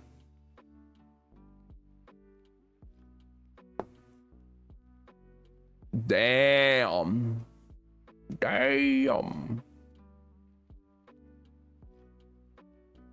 Okay, all right, I really gotta be right back. I gotta stretch a little bit. That was the end of the chapter, so just gonna take a little break, stretch. I'm gonna grab some little food, and then I'll be back.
All right, I'm back. Hello. Sorry. Woo. I made myself a nice cup of tea.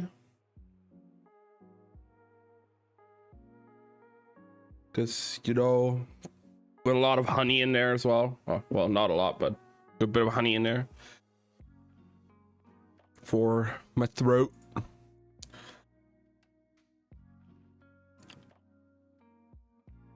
I'm gonna continue with the reading here in a bit. I'm just gonna drink some water. I think we can do like 1, maybe 2 more chapters, and then we should stop for today, I think.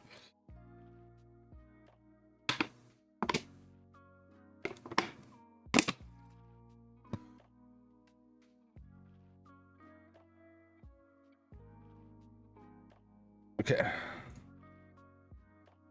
And then, who knows, maybe we do some Genshin or like some Honkai or something for a bit.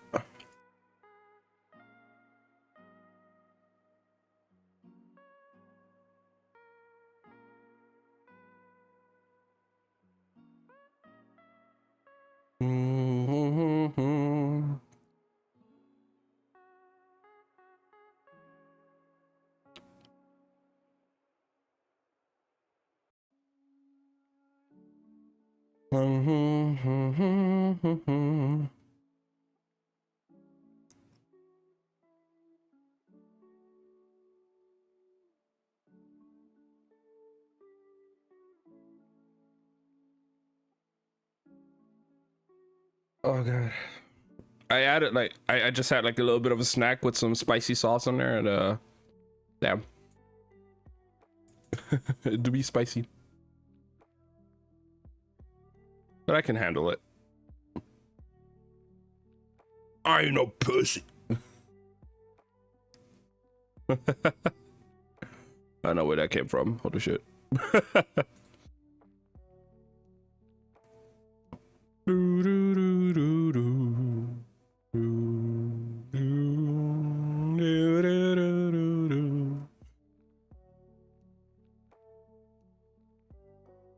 Ooh.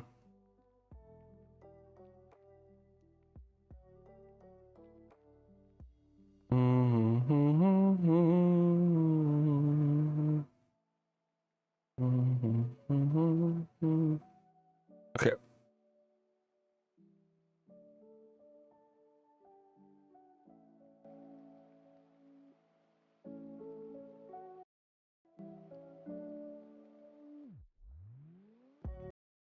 Oh god.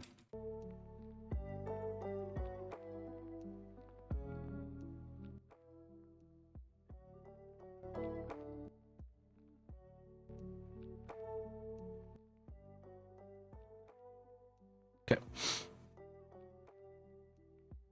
We can continue with the book now. Let's again, I think we're gonna do 1 more chapter. Let's see how long it is. Okay, it's actually not that long. It's like 10 pages. But I think unless the next chapter is also pretty short, I think we're gonna stop after 1 more chapter, maybe. No, we can do more. We can do 2 more. Okay. Yeah, we'll do 2 more. 2 more chapters. So chapter 4, we're going back to Inej. Inej knew the moment Kaz entered the slot. His presence reverberated through the cramped rooms and crooked hallways as every thug, thief, dealer, conman, and steerer came a little more awake. Per Haskell's favored lieutenant was home. The slut wasn't much. Just another house in the worst part of the barrow. 3 stories stacked tight on top of each other, crowned with an attic and a gabled roof.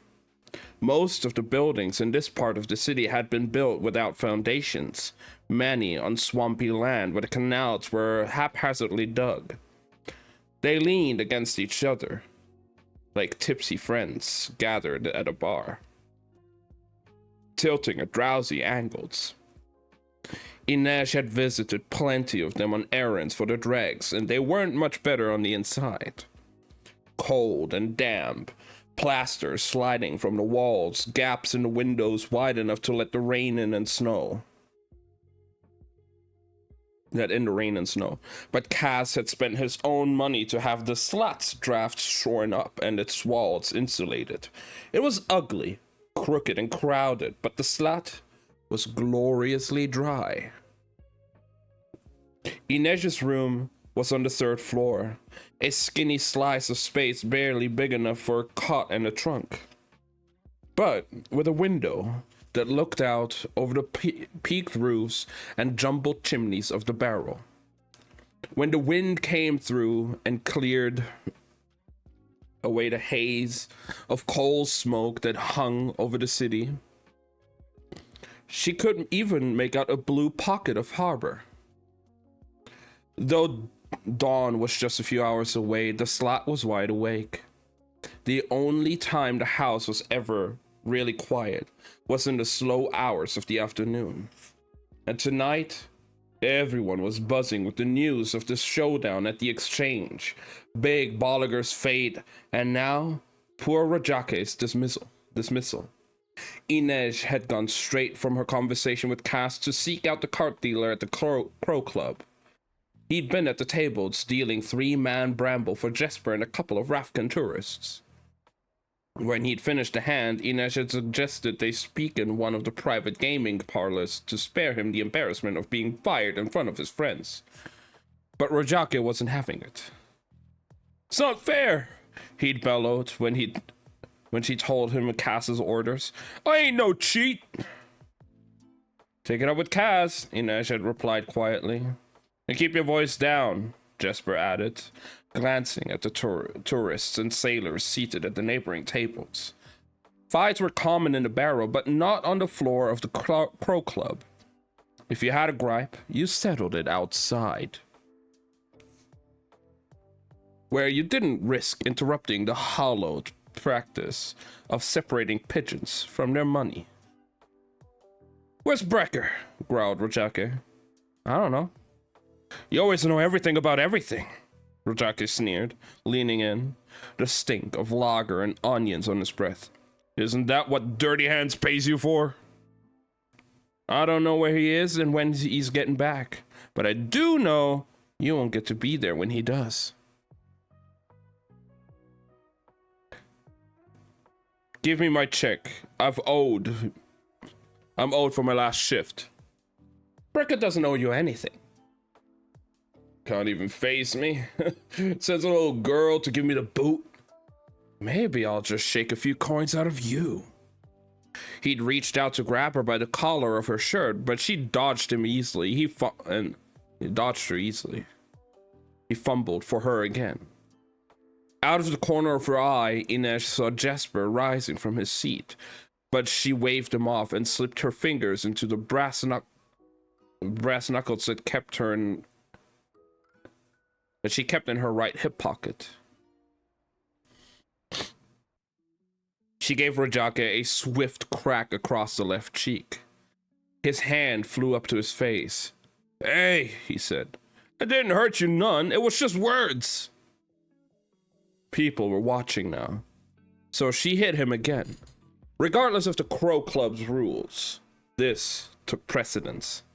When Cass had brought her to the slat, he'd warned her that he wouldn't be able to watch out for her, that she'd have to fend off herself, and she had.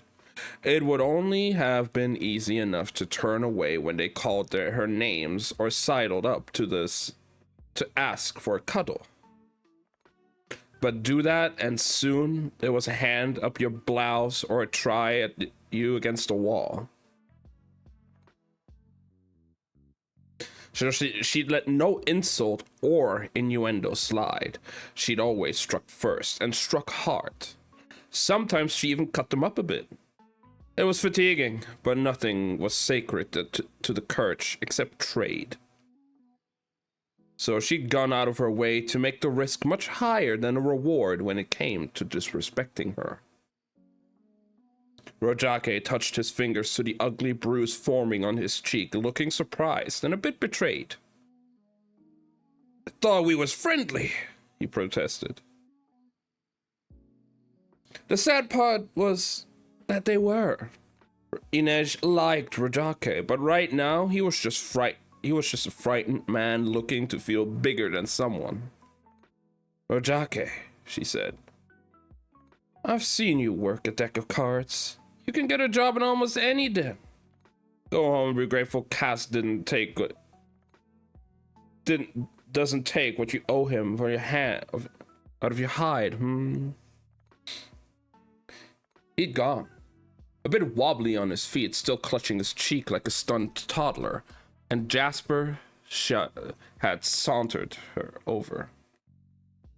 He's right, you know. Cass shouldn't send you to this dirty work. It's all dirty work. But we do it just the same, he said with a sigh. You look exhausted. Will you sleep at all tonight? Jasper just winked. No, well, the cards are hot. Stay and play a bit. Cass will stake you. Really, Jasper? She'd said, pulling up her hood. If I want to watch men dig holes and fall into, I'll find myself a cemetery. Come on, Inej.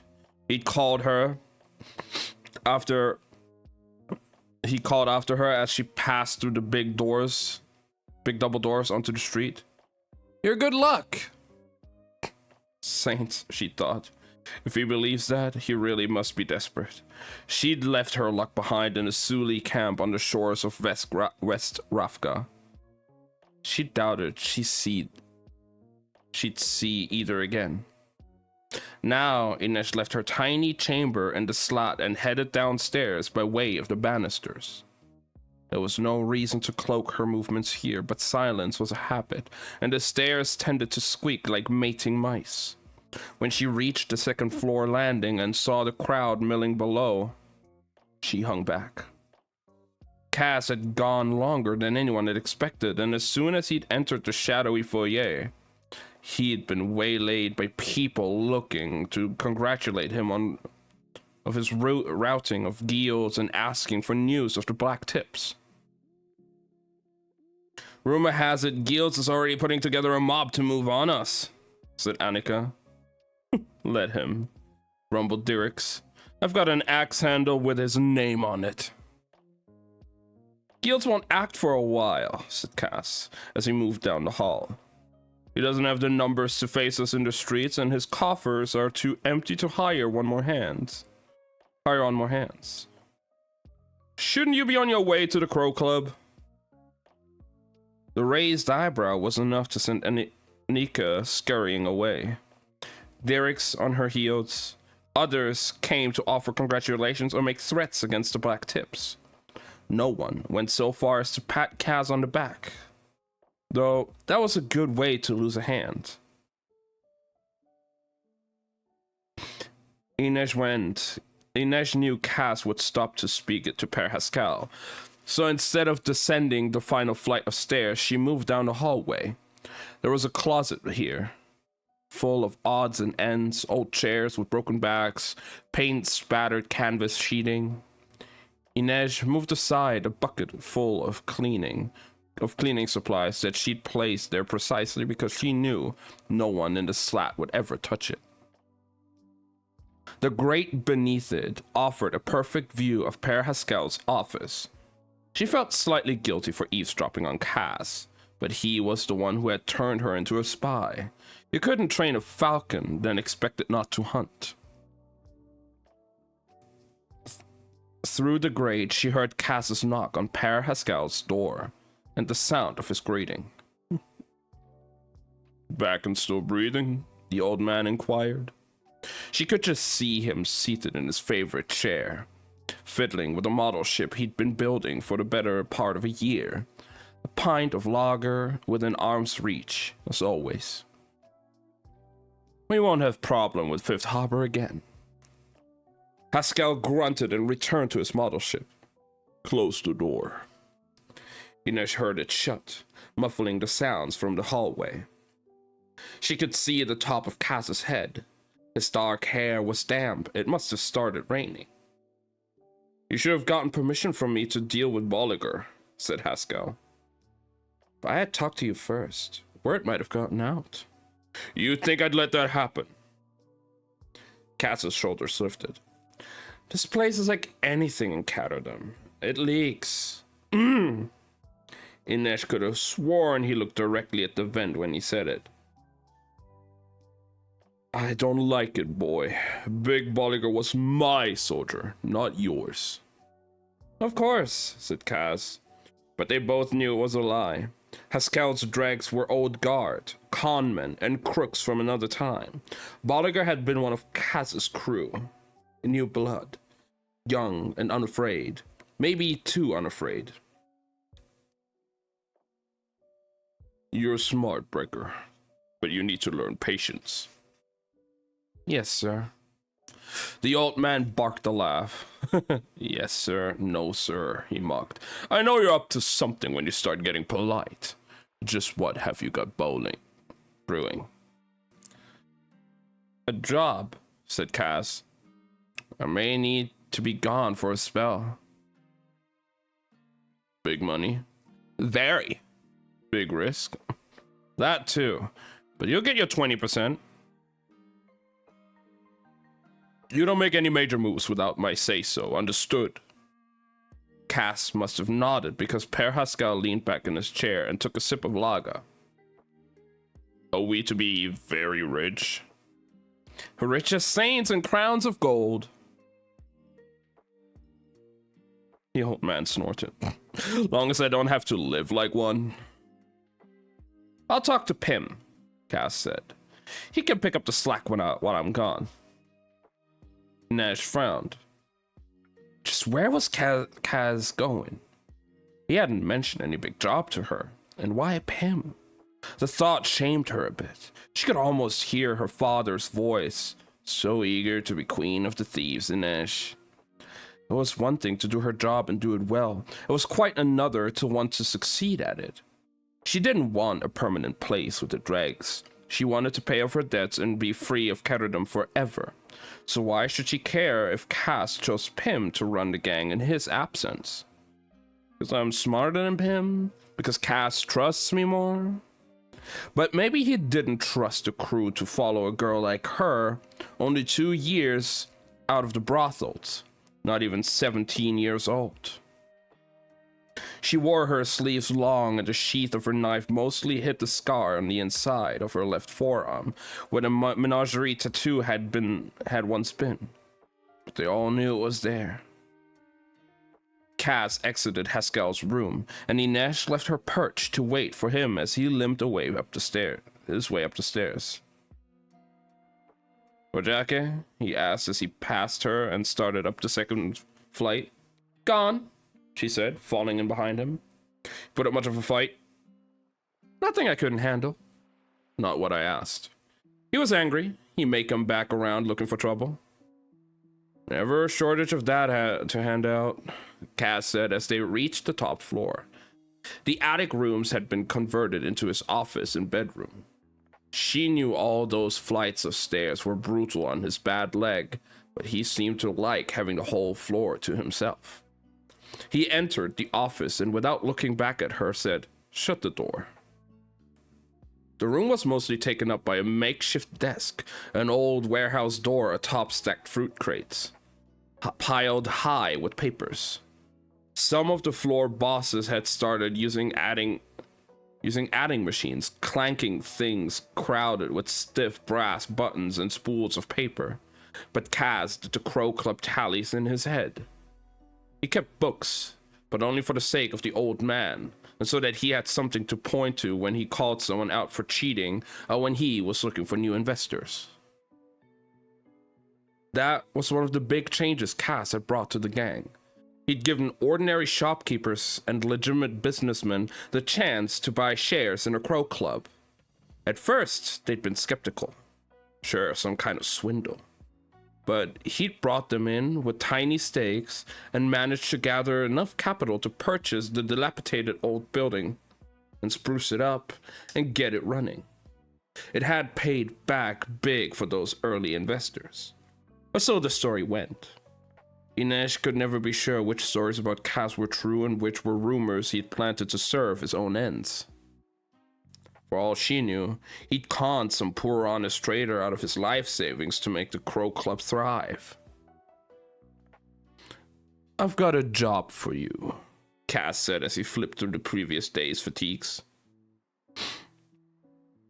Day's figures. Each sheet would go into his memory with barely a glance.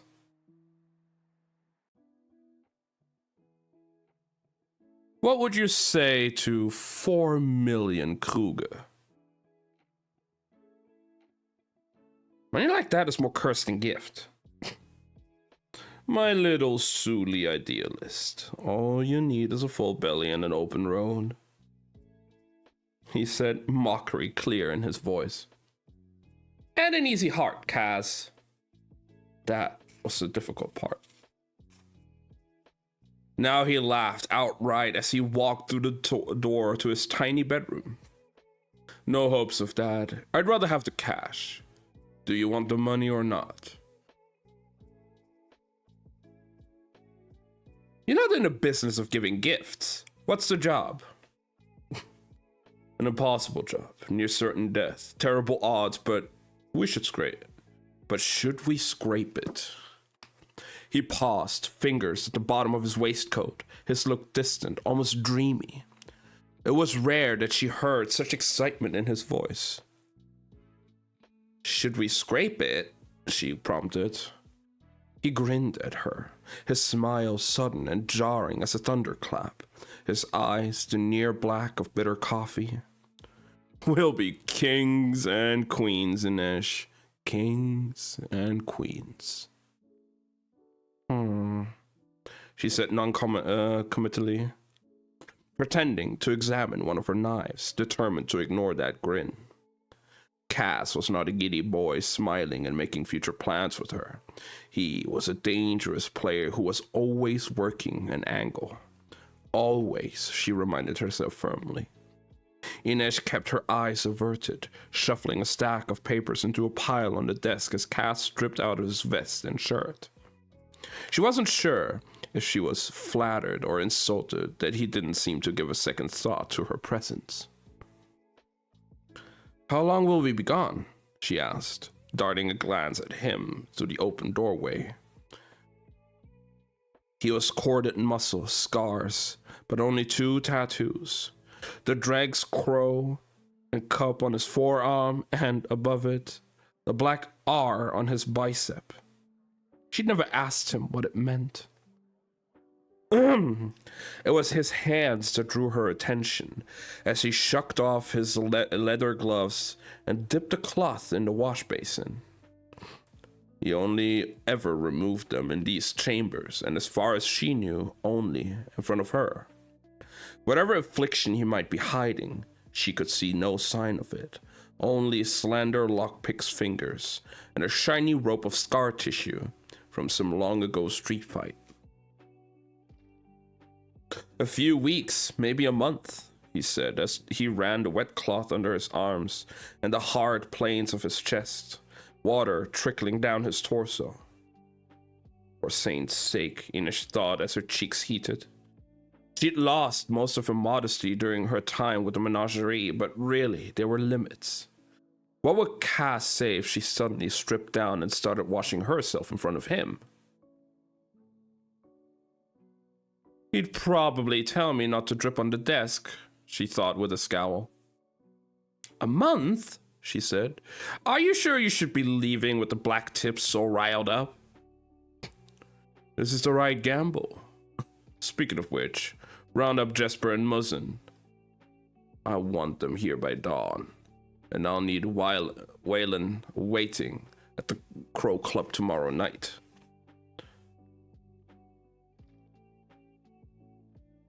"Waylon? If this is for a big job, just do it." Inej crossed her arms. One minute he made her blush, and the next he made her want to commit murder. Are you going to explain any of this? When we all meet. He shrugged on a fresh shirt, then hesitated as he fastened the collar. This isn't an assignment, Inej. It's a job for you to take or leave as you see fit. An alarm bell rang inside her. She endangered herself every day on the streets of the Barrow. She'd murdered for the dregs, stolen, brought down bad men and good, and Cass had never hinted that any of the assignments were less than a command to be obeyed. This was the price she'd agreed to when Père Haskell had purchased a contract and liberated her from the menagerie. So what was different about this job?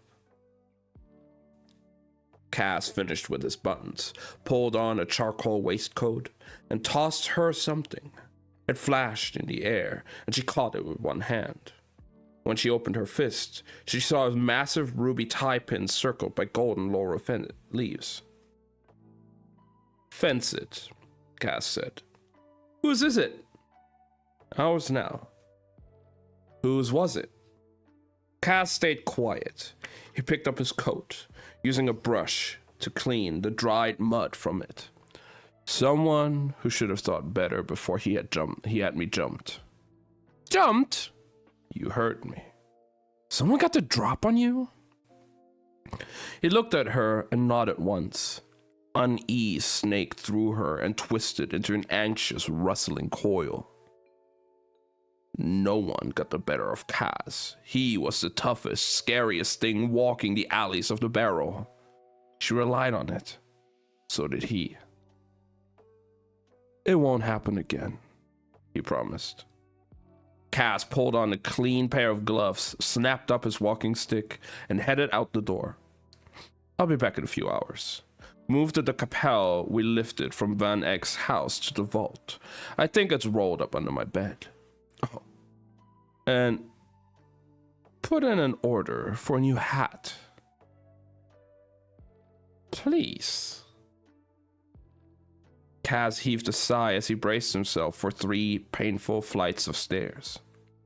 He looked over his shoulder and said, Please, my darling Inej, treasure of my heart, won't you do me the honor of acquiring me a new hat? Inej cast a meaningful glance at him. Have a long trip down, she said, then leapt onto the banister, sliding from one flight to the next, slick as butter in a pan. God. Okay, that's the end of chapter 4. Yeah. We'll do one more chapter. And then we'll be doing, I don't know, whatever. Genshin, chillin', Honkai, other games, I don't know.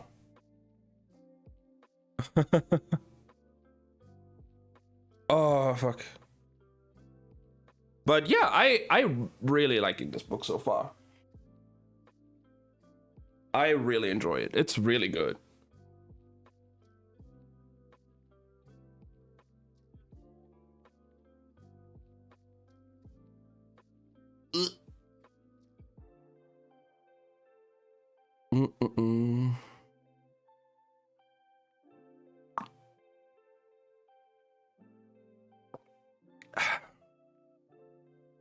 Oh god.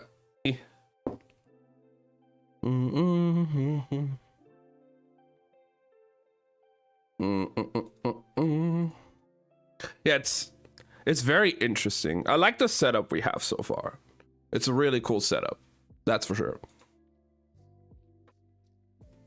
And I am curious on where this heist will go, because this heist sounds like a lot of fun.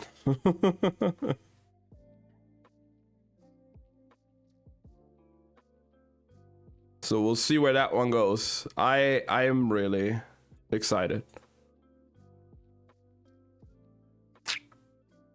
on how good this book is so far. Let me just... quickly check something here real quick. There.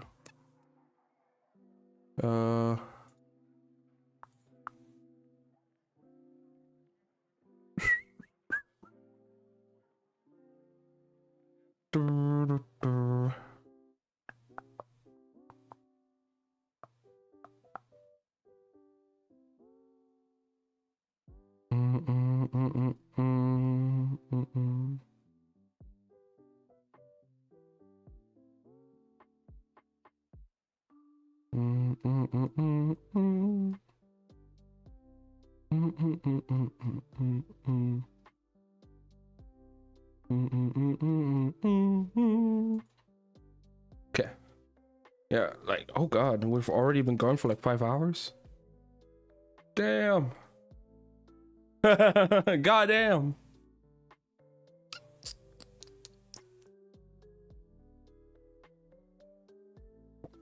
Yeah, we definitely need to take a break from the book in a bit.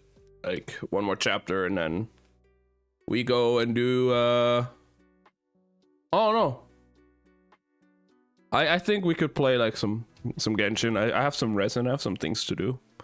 And then maybe even some Honkai. Just chill for a bit. But for now,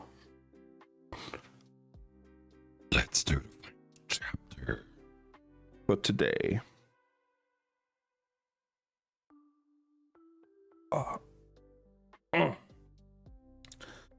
Kaz followed East Stave toward the harbor, through the beginnings of the Barrel's gambling district.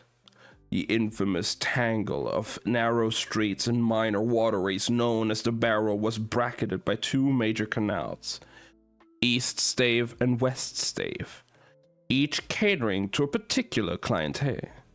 The buildings of the Barrel were different from anywhere else in Catterdom.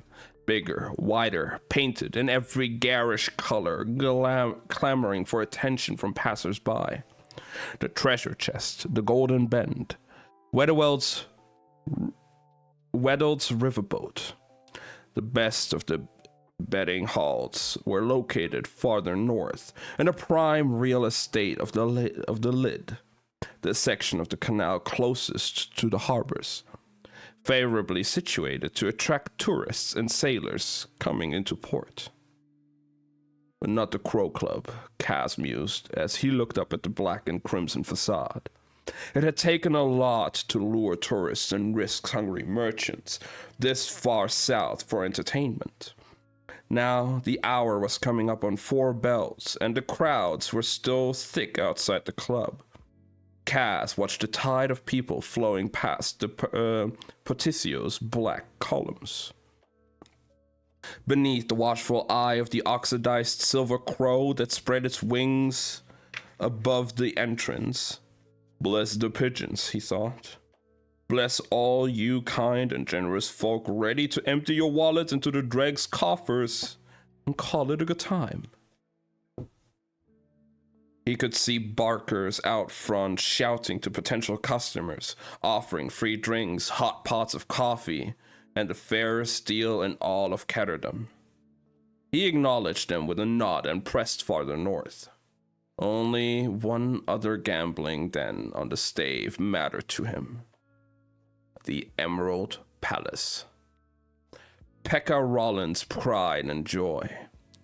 The building was an ugly green, decked out in artificial trees laden with fake gold and silver coins. The whole place had been done up as some kind of tribute to Rollins' Kalish heritage and his gang, the Dime Lions.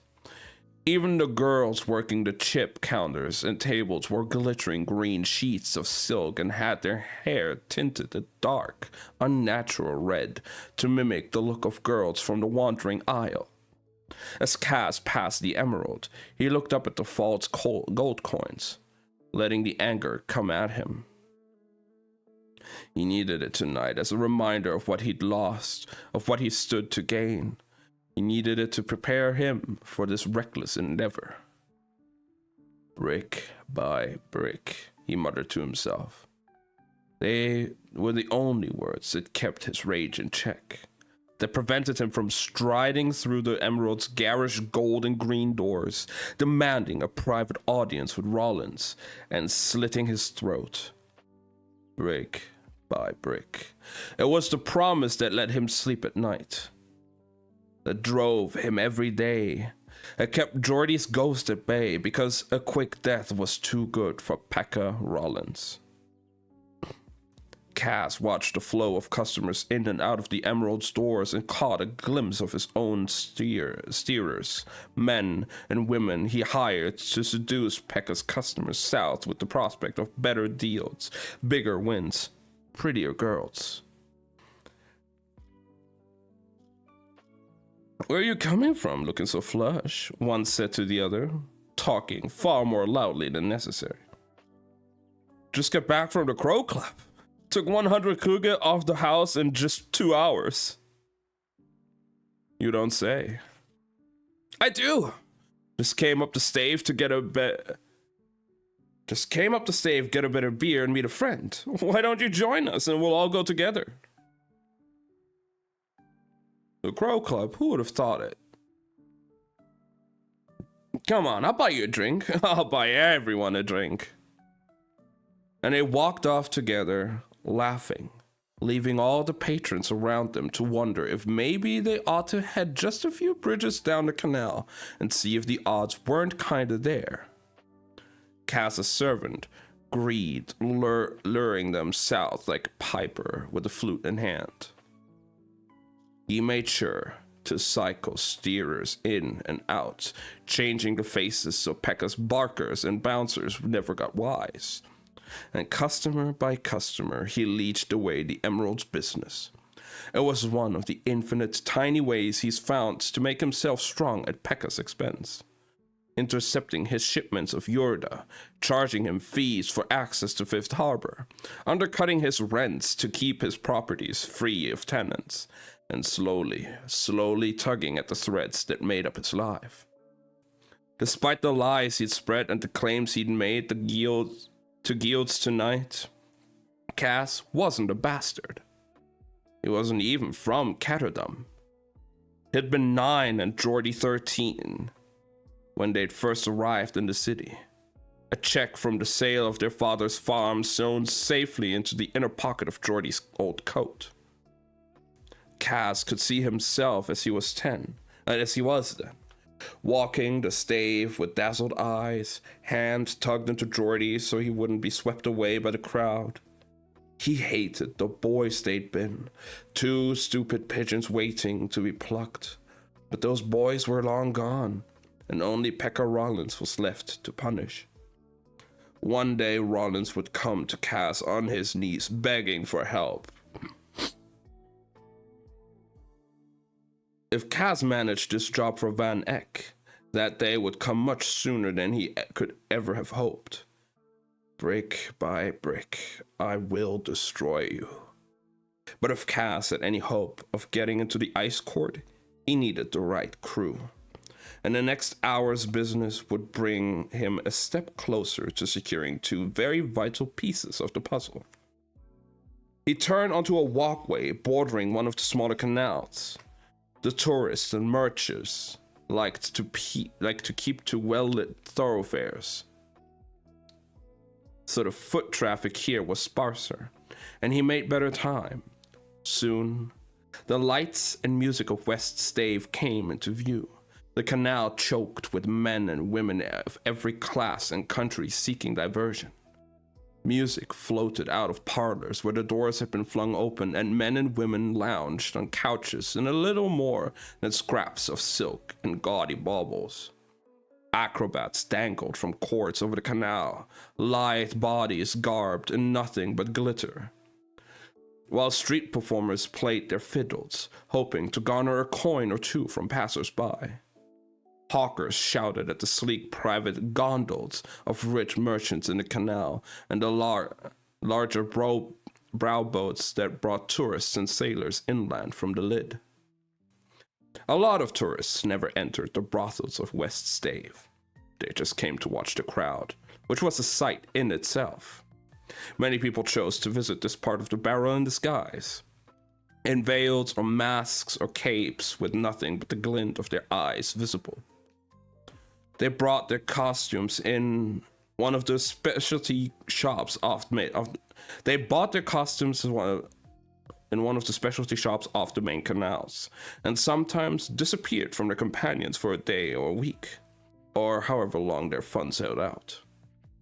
They dressed as Mr. Crimson or the Lost Bride, or wore the grotesque, goggle-eyed mask of the Madam, all characters from the comedy brute.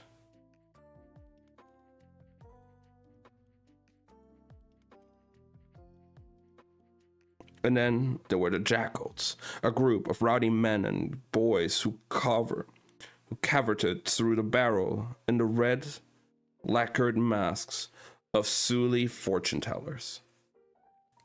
Kaz remembered when Inej had first seen the jackal masks in the shop window. She hadn't been able to contain her contempt. Real Suli fortune tellers are rare.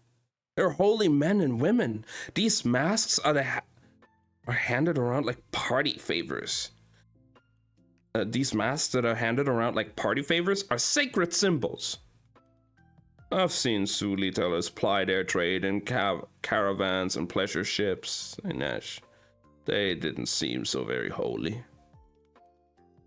They're pretenders, making themselves clowns for you and your ilk. My ilk? Kaz laughed. She'd waved her hand in disgust. Shevrati, she said. Know nothings. They're laughing at you behind those masks. Not at me, Inej. I'd never laid down good coin to be told my fortune by anyone, fraud or holy man. Fate has plans for us all, Kaz.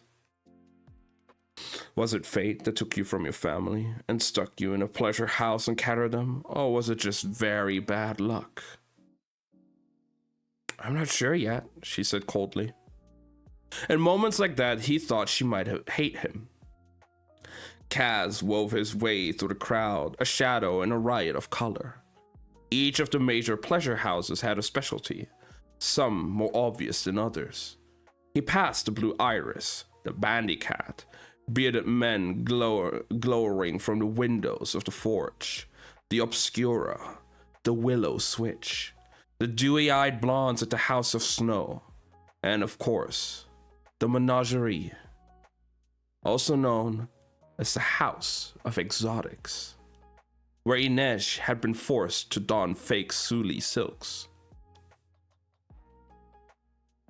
He spotted Tante Helene in her peacock feathers and famous diamond choker holding court in the gilded parlor.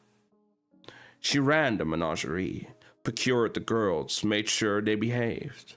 When she saw Kaz, her lips thinned to a sour line, and she lifted her glass, the gesture more treat than toast, a threat than toast.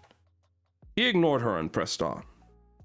The House of the White Rose was one of the more luxurious establishments on West Stave. It had its own dock, and its gleaming white stone facade looked less like a pleasure house than a Mercer mansion. Its window boxes were always bursting with climbing with white roses, and their scent clung dense and sweet over the portion of the canal. The parlor was even stickier with perfume. Huge alabaster vases overflowed with white roses, and men and women, some masked or veiled, some with faces bare, waited on ivory couches, sipping near colorless wine and nibbling like little vanilla cakes soaked in almond liqueur. The boy at the desk was dressed in a creamy velvet suit, a white rose in his buttonhole. He had white hair and colorless eyes. Barring the eyes, he looked like an albino, but Kaz happened to know that he'd been tailored to match the decor of the house by a certain Grisha on the payroll. Mr. Brecker, the boy said, Nina is for the client. Kaz nodded, flipped down a hallway behind a potted rose tree, resisting the urge to bury his nose in his collar. Uncle Felix, the bard who ran the White Rose, liked to say that his house girls were as sweet as his blossoms. But the joke was on the clients. That particular breed of White Rose, the only one hardy enough to survive the wet weather of Ketterdam, had no natural scent. All the flowers were perfumed by hand.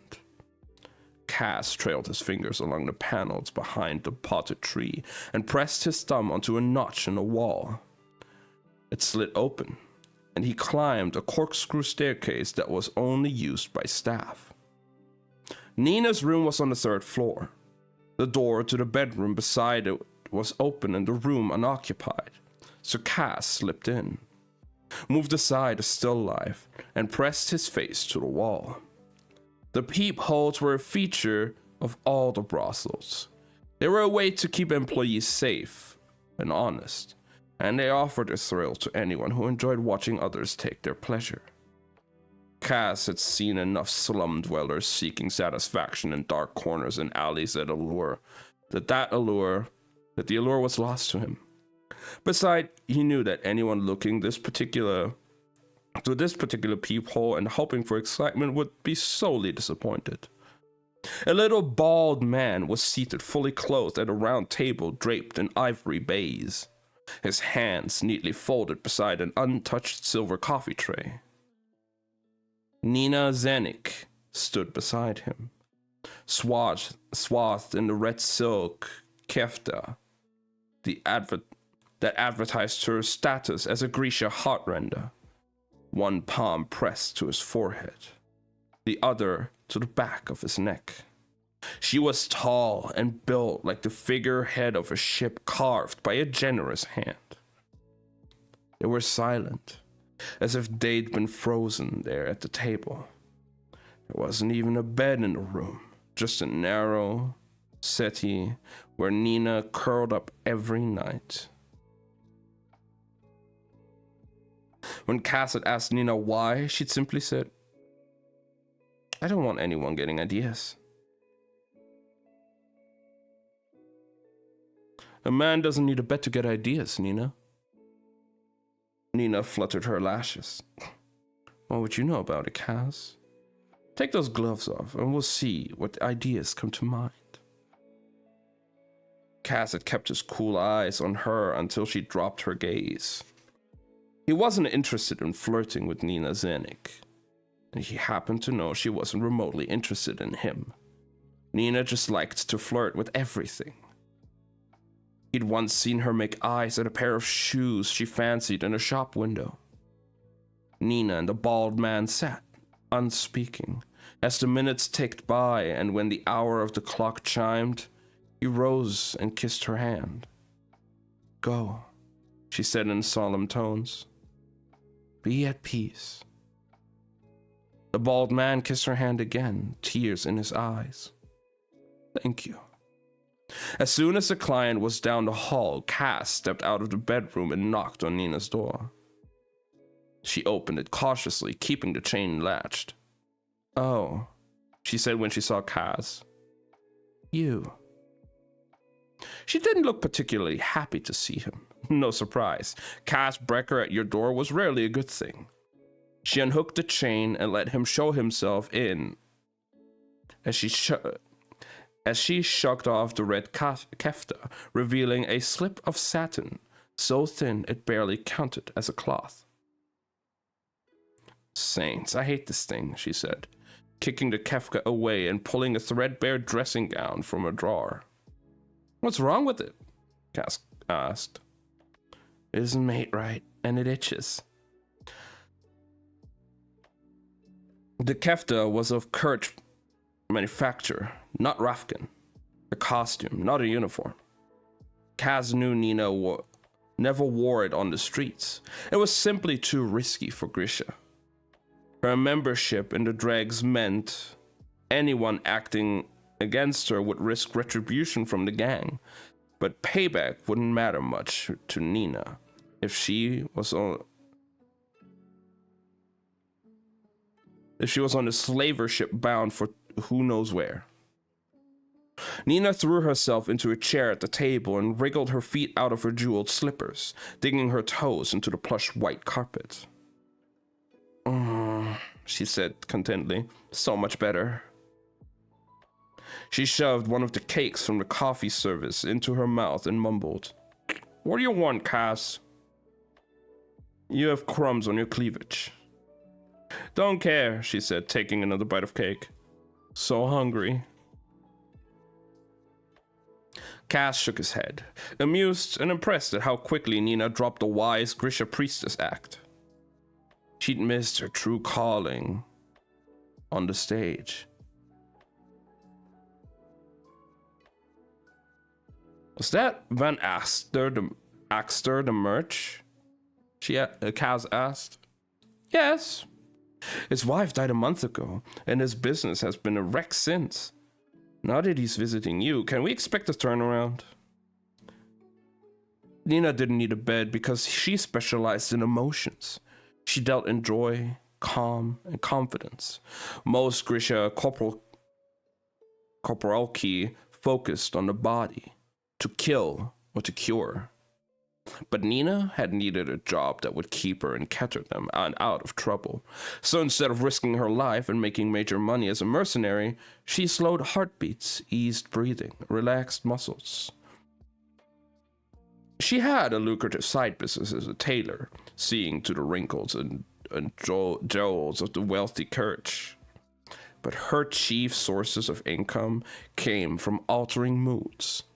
People came up to her lonely, grieving, sad for no reason, and left buoyed, their anxieties eased. The effect didn't last long, but sometimes just the illusion of happiness was enough to make her clients feel like they could face another day. Nina claimed it had something to do with glands. But Kaz didn't care about the specifics as long as she showed up when he needed her and paid per Haskell his percentage on time. "I expect you'll see a change," Nina said. She finished off the last cake, licking her fingers with relish. Then set the tray outside the door and rang for a maid. Van Axter started coming at the end of last week and has been here every day since. Excellent. Kaz made a mental note to buy up some of the low stock in Van Axter's company. Even if the man's mood shift was the result of Nina's handiwork, business would pick up. He hesitated and then said, "You make him feel better, ease his woe and all that, but could you compel him to do something? Make him forget his wife? Alter the pathways in his mind? Don't be absurd." "The brain is just another organ," Cass said, quoting Van Eck. "Yes, but it's an incredibly complex one. Controlling or altering another person's thoughts. Well, it's not like lowering a pulse rate or releasing a chemical to improve someone's mood. There are too many variables. No Grisha is capable of it." "Yet," Kaz amended. "So you treat the symptom, not the cause." She shrugged. "He's avoiding the grief, not treating it. If I'm his solution, he'll never really get over her death." "Will you send him on his way then? Advise him to find a new wife and stop darkening your door?" She ran a brush through her light brown hair and glanced at him in the mirror. "Does Per Haskell have plans to forgive my debt?" "None at all." "Well then, Van Axter must be allowed to grieve in his own way. I have another client scheduled in half-hour, Kaz. What business?" "Your client will wait." "What do you know about Yuda Parem?" Nina shrugged. "There are rumors, but they sound like nonsense to me. With the exception of the Council of Tides, the few Grisha working in Ketterdam all knew each other and exchanged information readily. Most were on the run from something, eager to avoid drawing the attention of slavers or interest from the Rafgan government." They aren't just rumors. Squallors flying, tide makers turning to mist, fabricators making gold from lead. He reached into his pocket and tossed a lump of yellow to her. It's real. Fabricators make textiles. They fuss around with metals and fabrics. They can't turn one thing into another. She held the lump up to the light. You could have gotten this anywhere, she said, just as he had urged to Van Eck a few hours earlier. Without being invited, Cass sat down on the plush settee and stretched out his bad leg. Eau de Parem is real, Nina, and if you're still the good little Grisha soldier I think you are, you'll want to hear what it does to people like you. She turned the lump of gold over in her hands, then wrapped her dressing gown more tightly around her and curled up at the end of the settee. Again, Cass marveled at the transformation. In these rooms, she played the part of her clients, the part clients wanted to see. The powerful Grisha, serene in her knowledge, but sitting there with her brow furrowed and her feet tucked under her, she looked like she was what she truly was. A girl of 17, raised in the sheltered luxury of the little palace, far from home and barely getting by every day. Tell me, she said. And Kaz talked. He held back on the specifics on Van Eck's proposal, but he told her about Boyur Bayur, Eau de Parem, and the addictive properties of the drug, placing particularly emphasis on the recent theft of Rafgan military documents.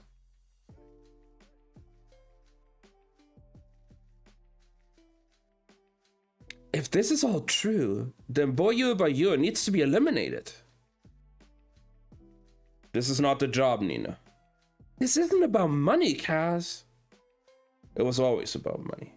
But Kaz knew a different kind of pressure was required. Nina loved her country and loved her people. She still believed in the future of Rafgan and the Second Army, the Grisha military elite that had nearly disintegrated during the Civil War. Nina's friends back in Rafka believed she was dead, a victim of Fjardan witch hunters, and for now, she wanted it to stay that way. But Kaz knew she hoped to return one day. Nina, we are going to retrieve Boyur Bayur and I need a corporal Nick to do it. I want you on my crew. Wherever he's hiding out, once you find him, letting him live would be the most outrageous kind of a responsibility. My answer is no. No, he isn't hiding out. The Fjardans have him at the ice court. Nina paused. And he's as good as dead. The Merchant Council doesn't think so. They wouldn't be going to this trouble of offering up this kind of reward if they thought he'd been neutralized. Van Eck was worried. I could see it. The merchant you spoke to? Yes. He claims their intelligence is good. If it's not, well, I'll take the hit. But if Boyur Bayur is alive, someone is going to try to break him out of the ice court. Why shouldn't it be us? The ice court, Nina repeated, and Kaz knew she'd begun to put the pieces together. You don't just need a corporal Nick, do you? No. I need someone who knows the court inside and out. She leapt to her feet and began pacing, hands on hips, dressing gown flapping. You're a little stiff, you know that. How many times have I come to you begging you to help Matthias? And now that you want something, Per Haskell isn't running a charity. Don't put this on the old man, she snapped. If you'd wanted to help me, you know you could have. And why would I do that? She whirled on him. Because when have I ever done something for nothing, Nina? She opened her mouth, closed it again. Do you know how many favors I would have had to call in? How many bribes I had to pay to get Matthias Halvar out of prison? The price was too high. And now, she managed, her eyes still blazing anger. Now, Halvar's freedom is worth something. He held up a hand to cut her off. Worth something to me. Nina pressed her fingers to her temples. Even if you could get to him, Matthias would never agree to help you. It's just a question of leverage, Nina. You don't know him, don't I? He's a person like any other, driven by greed and pride and pain. You should understand that better than anyone. Halvar is driven by honor and only honor. You can't bribe or bully that. That may have been true once, Nina. But it's been a very long year. Halvar has much changed. You've seen him. Her green eyes were wide, eager, there. Thought Cass, the barrel hasn't beaten the hope out of you yet. I have. Nina took a deep, shuddering breath. He wants his revenge, Cass. That's what he wants. Not what he needs, said Cass. Leverage is all about knowing the difference.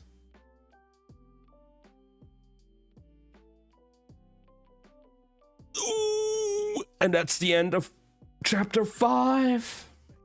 And the end for today with the book.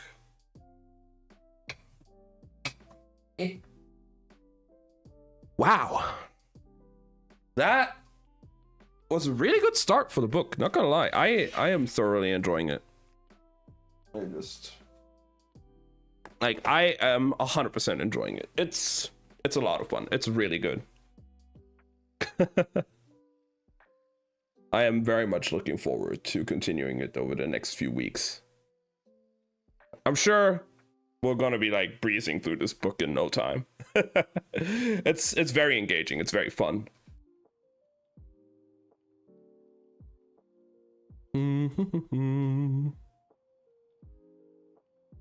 Now, what do we do? What do we do? What do we do?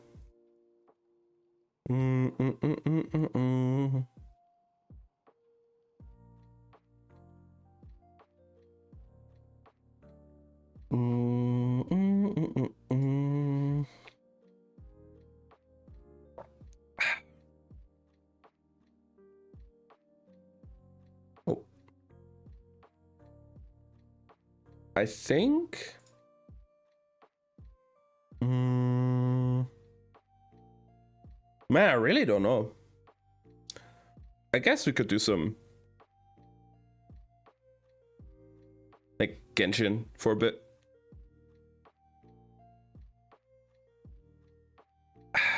Give me a moment. I'm just gonna set everything up here for it. First of all, I can take this off. There we go. Turn this back on, and then oh yeah, I had my console on still the entire time. I forgot. Okay. Well then I just actually need to connect this here. Cables.